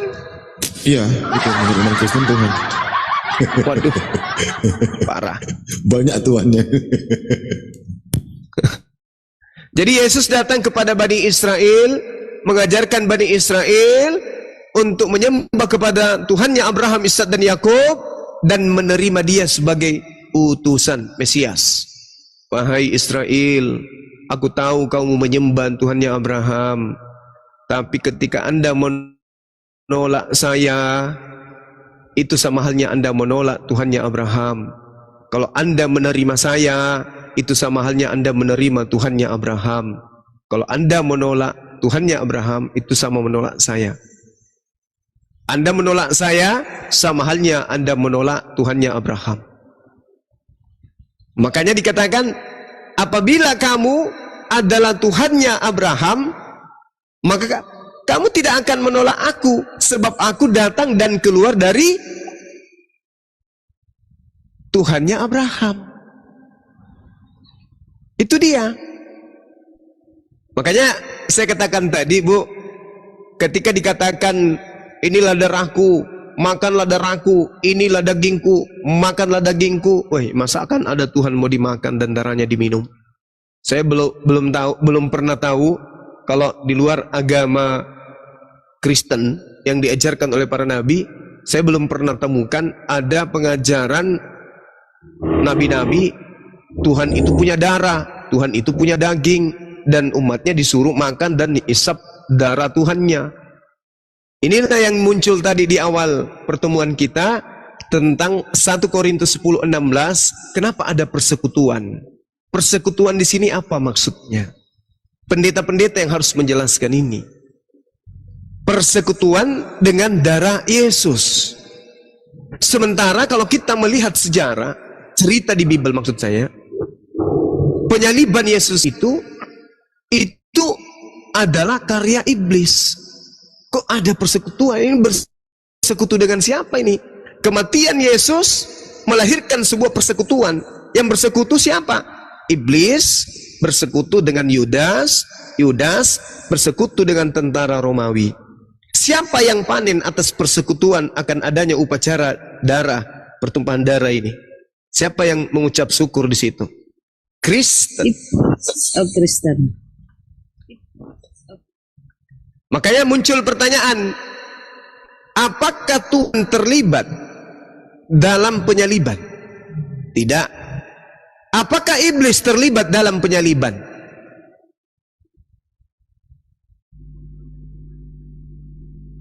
Iya.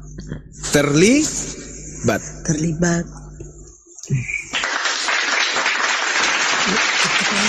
Siapa yang tepuk tangan atas orang Kristen? Siapa yang tepuk tangan atas berhasilnya iblis menjalankan misi pembunuhan terhadap utusan Tuhan?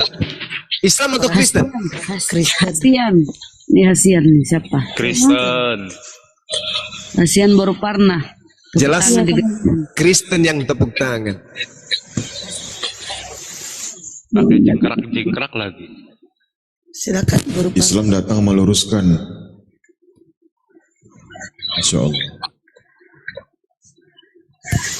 Yesus itu bisa menghilang katanya.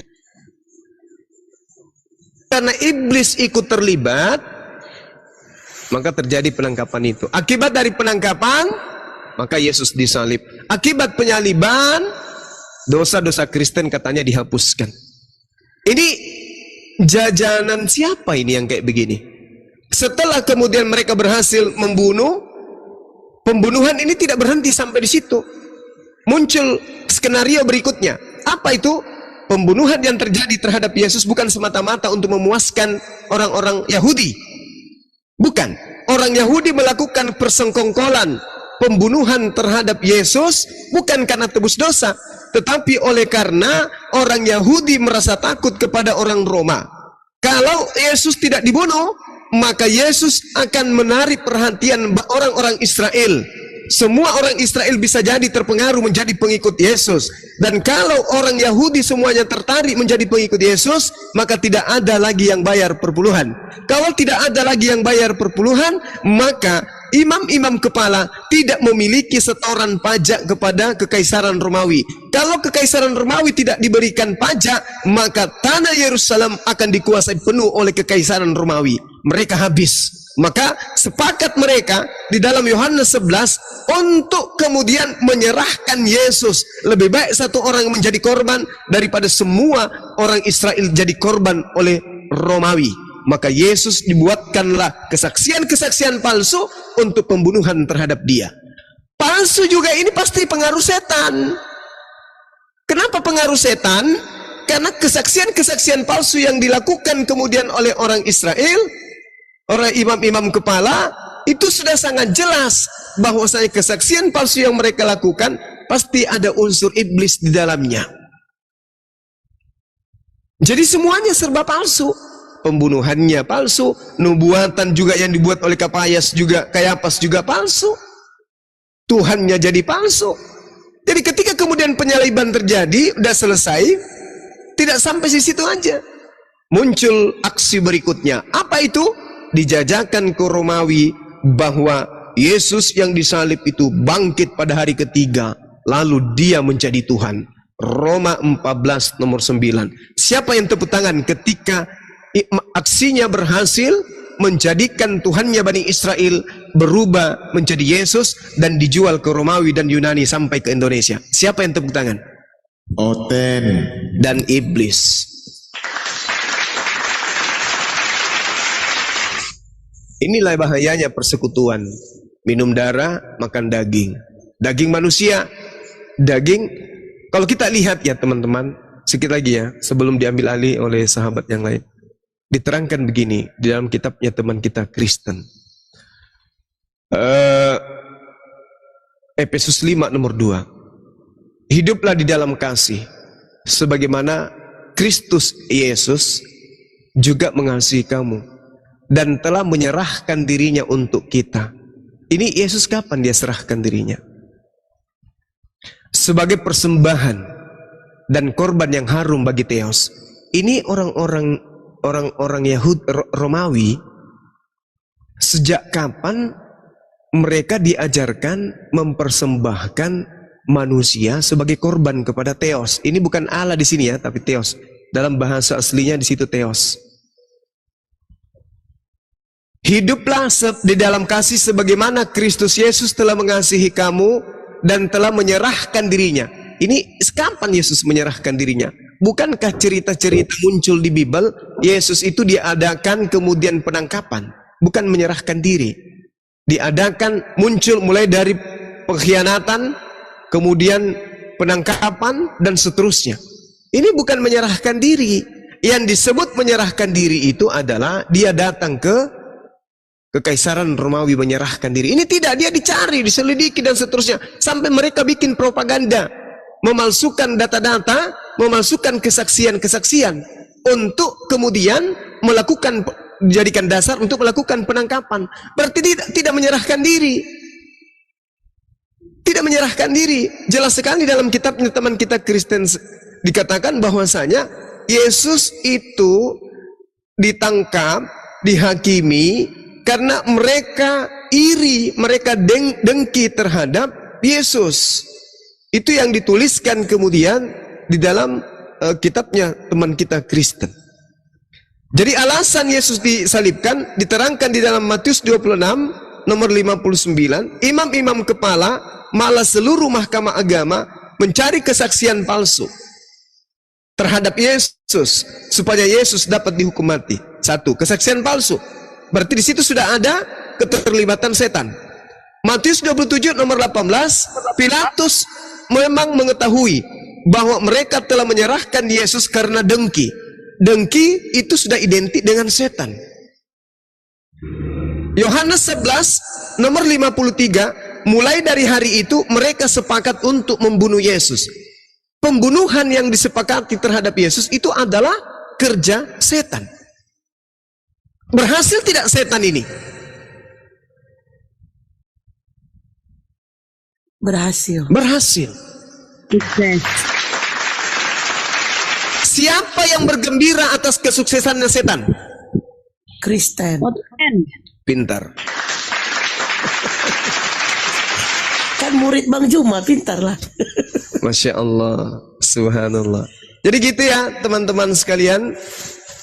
Saya kira kalau tidak ada tanggapan lagi dari teman-teman kita dari Oten, forum ini saya kembalikan kembali ke host. Silakan. Assalamualaikum warahmatullahi wabarakatuh. Waalaikumsalam warahmatullahi wabarakatuh. Gimana Baru Parna tanggapannya, apa yang kamu tanggapi pernyataan dari Bang Juma? Silakan Anda bicara. Waktu dan tempat dipersilakan. Gak ada sih yang mau ditanggapi, Kak. Berarti benar semua. Gak ada yang mau ditanggapin. Berarti semuanya benar. Terus kalau semuanya benar, mau sampai kapan kamu seperti itu? Ayo ikuti saya, ikuti saya. Ya, silakan. Dia belajar lagi dia. Tentang yang kupelajari kan aku tetap memilih Yesus. Aku mengatakan Yesus itulah Tuhan. Tapi terima kasih untuk penjelasannya. Pamit dulu ya Kak. Terima kasih. Imani saja ya, iman buta. Imani saja. Urusan Tuhan itu urusan pribadiku dengan Tuhan. Aku tidak peduli dengan orang lain. Oh, iman buta itu namanya Mbak Cantik. Iya, aku nggak peduli dengan siapa. Udah, ya. Silakan AF. Oke, sudah. Oke, sudah. Sudah. Ada Kristen satu lagi. Silakan AF tanggapi pernyataan Bang Juma. Iya, saya tadi sih terlalu banyak sih sampai saya bingung mau tanggapi yang mana. Tapi saya coba tanggapi yang bahwa tadi ada ayat yang menyatakan bahwa Yesus tidak menyerahkan dirinya ya. Karena kalau tadi pernyataan Bang Soma, kalau Yesus serahkan dirinya berarti dia yang harus datang kepada bangsa Romawi pada saat itu ya. Kalau menurut saya dalam pengertian penulis dalam ayat tadi bahwa Yesus menyerahkan diri, yaitu berarti dia yang adalah Allah datang sebagai manusia. Dan apakah dia tahu bahwa dia akan mati? Udah pasti dia tahu. Karena sebelum dia mati, dia berdoa di Taman Getsemani, Bapa kalau bisa cawan ini lalu daripadaku, tapi kembali lagi kepada kehendak Bapa. Jadi Yesus itu tahu bahwa maksud tujuan kedatangan dia tuh seperti apa. Gitu sih kalau tanggapan singkat saya mengenai pernyataan itu. Boleh saya jawab ya? Ya silakan Mas. Oke. Kehendak Bapa agar Yesus dibunuh atau agar Yesus jangan dibunuh? Kehendak Bapa agar Yesus dibunuh. Di mana dalilnya? Agar Yesus mati karena begini. Begini ya Bang. Karena pada zaman Israel itu, untuk pengorbanan itu, untuk pengampunan dosa itu harus ada yang dikorbankan. Manusia atau hewan? Hewan. Yesus hewan atau manusia? Maka istilah Yesus kan domba. Oh, jadi Yesus berubah jadi hewan gitu? Bukan, itu istilah, bukan berubah. Loh, sekarang Tuhannya mau hewan atau manusia yang jadi korban? Iya, betul. Tuhan mau hewan, betul pada perjanjian lama. Terus kenapa Anda memfitnah Tuhan bahwa Tuhan mau agar Yesus yang dikorbankan? Tadi Anda mengatakan Tuhan, saya minta dalil. Di mana dalilnya Tuhan mau agar Yesus dibunuh? Iya, yang tadi saya bilang. Ketika penyebutannya kepada domba itu, di mana Yesus mengatakan aku domba? Saya lihat ayatnya ya. Yesus mengatakan akulah gembala, bukan aku domba. Yesus memang betul tidak ada menyatakan itu. Hal itu dinyatakan oleh Rasul Paulus. Ada Paulus, kebetulan dulu. Betul. Kepada siapa Yesus menasihati muridnya untuk waspada? Ahli kitab. Kepada murid-muridnya, kepada kedua murid-muridnya diminta oleh Yesus waspada kepada siapa? Ahli kitab, betul? Iya, betul. Paulus ahli kitab atau bukan? Betul. Kepada siapa Yesus minta agar waspada selain ahli kitab? Orang Farisi, betul? Betul. Paulus orang Farisi? Betul. Kenapa Anda justru mengimani ajaran Farisinya, ajaran Paulusnya? Wah, nah, itulah yang dikatakan oleh Al-Quranul Karim tadi, bahwa mereka adalah penolong setan di dalam durhaka kepada Tuhan. Coba kita tanya tadi ya, siapa yang menginginkan pembunuhan terhadap Yesus? Apa kata dia tadi? Allah Bapa. Allah Bapa. Coba, apa itu? Dari ilmunya dari mana itu? Sementara Tuhan Bapa mengatakan, jangan kau membunuh orang yang tidak bersalah. Jangan kau membunuh orang yang benar. Sebab aku Tuhan tidak akan membenarkan orang yang bersalah. Yang bersalah di sini Kristen, membunuh, merampok, mencuri, dan seterusnya. Dosa-dosa tersebut dihapuskan dengan mengorbankan orang benar. Ini di mana kaidahnya seperti itu? Sementara Tuhan mengatakan, Keluaran 23 nomor 7, jangan kau membunuh orang yang tidak bersalah, sebab aku tidak akan membenarkan orang yang bersalah. Orang bersalah harus menanggung dosanya sendiri. Aku tidak pernah benarkan mereka. Yesus orang benar, berarti Yesus tidak boleh dibunuh. Yang menginginkan pembunuhan terhadap Yesus adalah dia yang merasuki Yudas. Siapa dia? Iblis. Iblis. Anak ini semakin pintar. Iblis yang menginginkan pembunuhan itu. Tuhan menginginkan jangan dibunuh. Nah, sekarang Yesus dibunuh atas keinginan siapa? Iblis. Pintar anak ini, pintar. Oke, iya saya akan jawab ya. Saya coba tanggapin ya Bang Sumaya. Memang betul bahwa Allah tidak pernah menyuruh seseorang untuk membunuh. Tetapi kita juga harus melihat sisi yang berbeda bahwa Allah itu maha tahu, dan ketika dia mengutus Yesus, dia tahu bahwa Yesus akan dibunuh. Di mana tuh dalilnya? Bukan dalilnya. Ini prinsip kemahatauhan Allah kan. Dan dari mana Anda tahu tentang apa yang ada pada diri Tuhan? Anda lebih Tuhan dari Tuhan? Bukan. Tuhan kan maha tahu. Kita harus Anda? itu dong. Anda? Tuhan maha tahu dong. Ya, Tuhan maha tahu. Oke, Anda sendiri bagaimana? Maha tahu enggak Anda? Saya enggak maha tahu. Terus dari mana Anda tahu kalau Tuhan menginginkan untuk membunuh Yesus? Sementara Tuhan sudah berfirman, jangan kau bunuh. Iya, makanya saya mau jelasin itu dulu. Abang, semua kasih kesempatan saya untuk jelasin. Silakan. Ya, saya kan bilang, memang betul Tuhan bukan menyuruh orang Israel atau orang Romawi untuk membunuh Yesus. Tidak pernah ada seperti itu. Tapi tapi Allah dengan kemahatauannya tahu bahwa ketika dia mengutus Yesus, Yesus akan dibunuh. Iya. Betul itu. Nah, iya. Terus nggak ada masalah dong dengan tentang masalah pembunuhan. Pembunuhan Yesus tadi karena kan rahasia Abang Suma kan. Jadi ketika tahu bahwa Yesus akan dibunuh, maka pembunuhan itu menjadi benar. Karena dia sudah tahu. Menjadi benar gimana ya? Ya sama begini. Contoh kasus. Apakah Tuhan tahu bahwa Adam akan jatuh dalam dosa? Tahu, Tuhan tahu.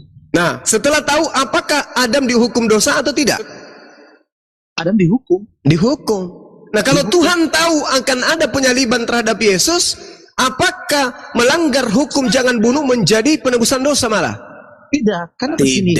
Pintar. Karena begini, saya jelasin. Karena ingat, ini betul kaitannya bisa dicocokkan dengan Adam dan Hawa. Kenapa Tuhan gak melarang mereka ketika mereka makan buah dan seterusnya? Kan Tuhan dari awal sudah berikan kehendak bebas kepada manusia. Kalau begini, ketika kehendak bebas itu diberikan kepada manusia, lalu tiba-tiba Tuhan melarang jangan bunuh Yesus, jangan Adam dan Hawa, jangan ambil. Lalu apa arti kehendak bebas yang sudah Tuhan berikan itu?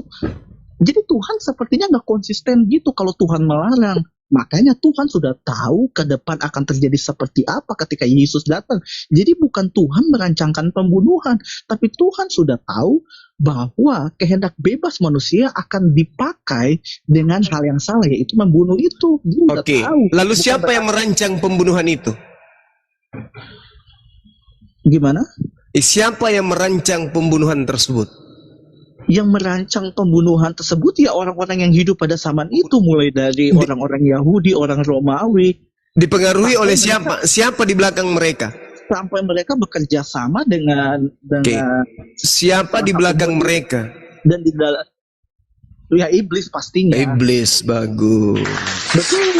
Berarti pembunuhan terhadap Yesus adalah karya Iblis. Iblis. Oke. Terus masalahnya di mana? Masalahnya, kenapa Anda mengimani karya iblis sebagai sebuah penebusan dosa? Bukan, masalahnya bukan ada di karya iblis, masalahnya tadi saya udah jelaskan, ada pada titik di mana kemahatauan Allah udah tahu bahwa iblis akan di belakang semua itu, sehingga Allah tahu kapan Yesus harus datang. Makanya pertanyaannya, kenapa Yesus bukan datang di perjanjian lama? Kenapa Yesus datang di saat Romawi berkuasa? Atau kenapa bukan Yesus datang di sekarang? Pertanyaannya, kenapa Anda mengimani karya iblis sebagai karya keselamatan? Saya bukan mengimani karya iblis. Jadi kematian penyaliban Yesus itu bagi Anda apa itu? Lambang apa? Kematian Yesus itu adalah rancangan Allah dengan kemahatauannya. Allah dengan kemahatauannya faktanya betul. Sekarang apa bisa bagaimana? Jadi benarlah perkataan Yesus, iblislah yang menjadi Tuhanmu. Kamu mengatakan rancangan itu adalah rancangan Tuhan. Di mana Tuhan? Saya nggak ada mengeluarkan statement itu. Saya bilang Tuhan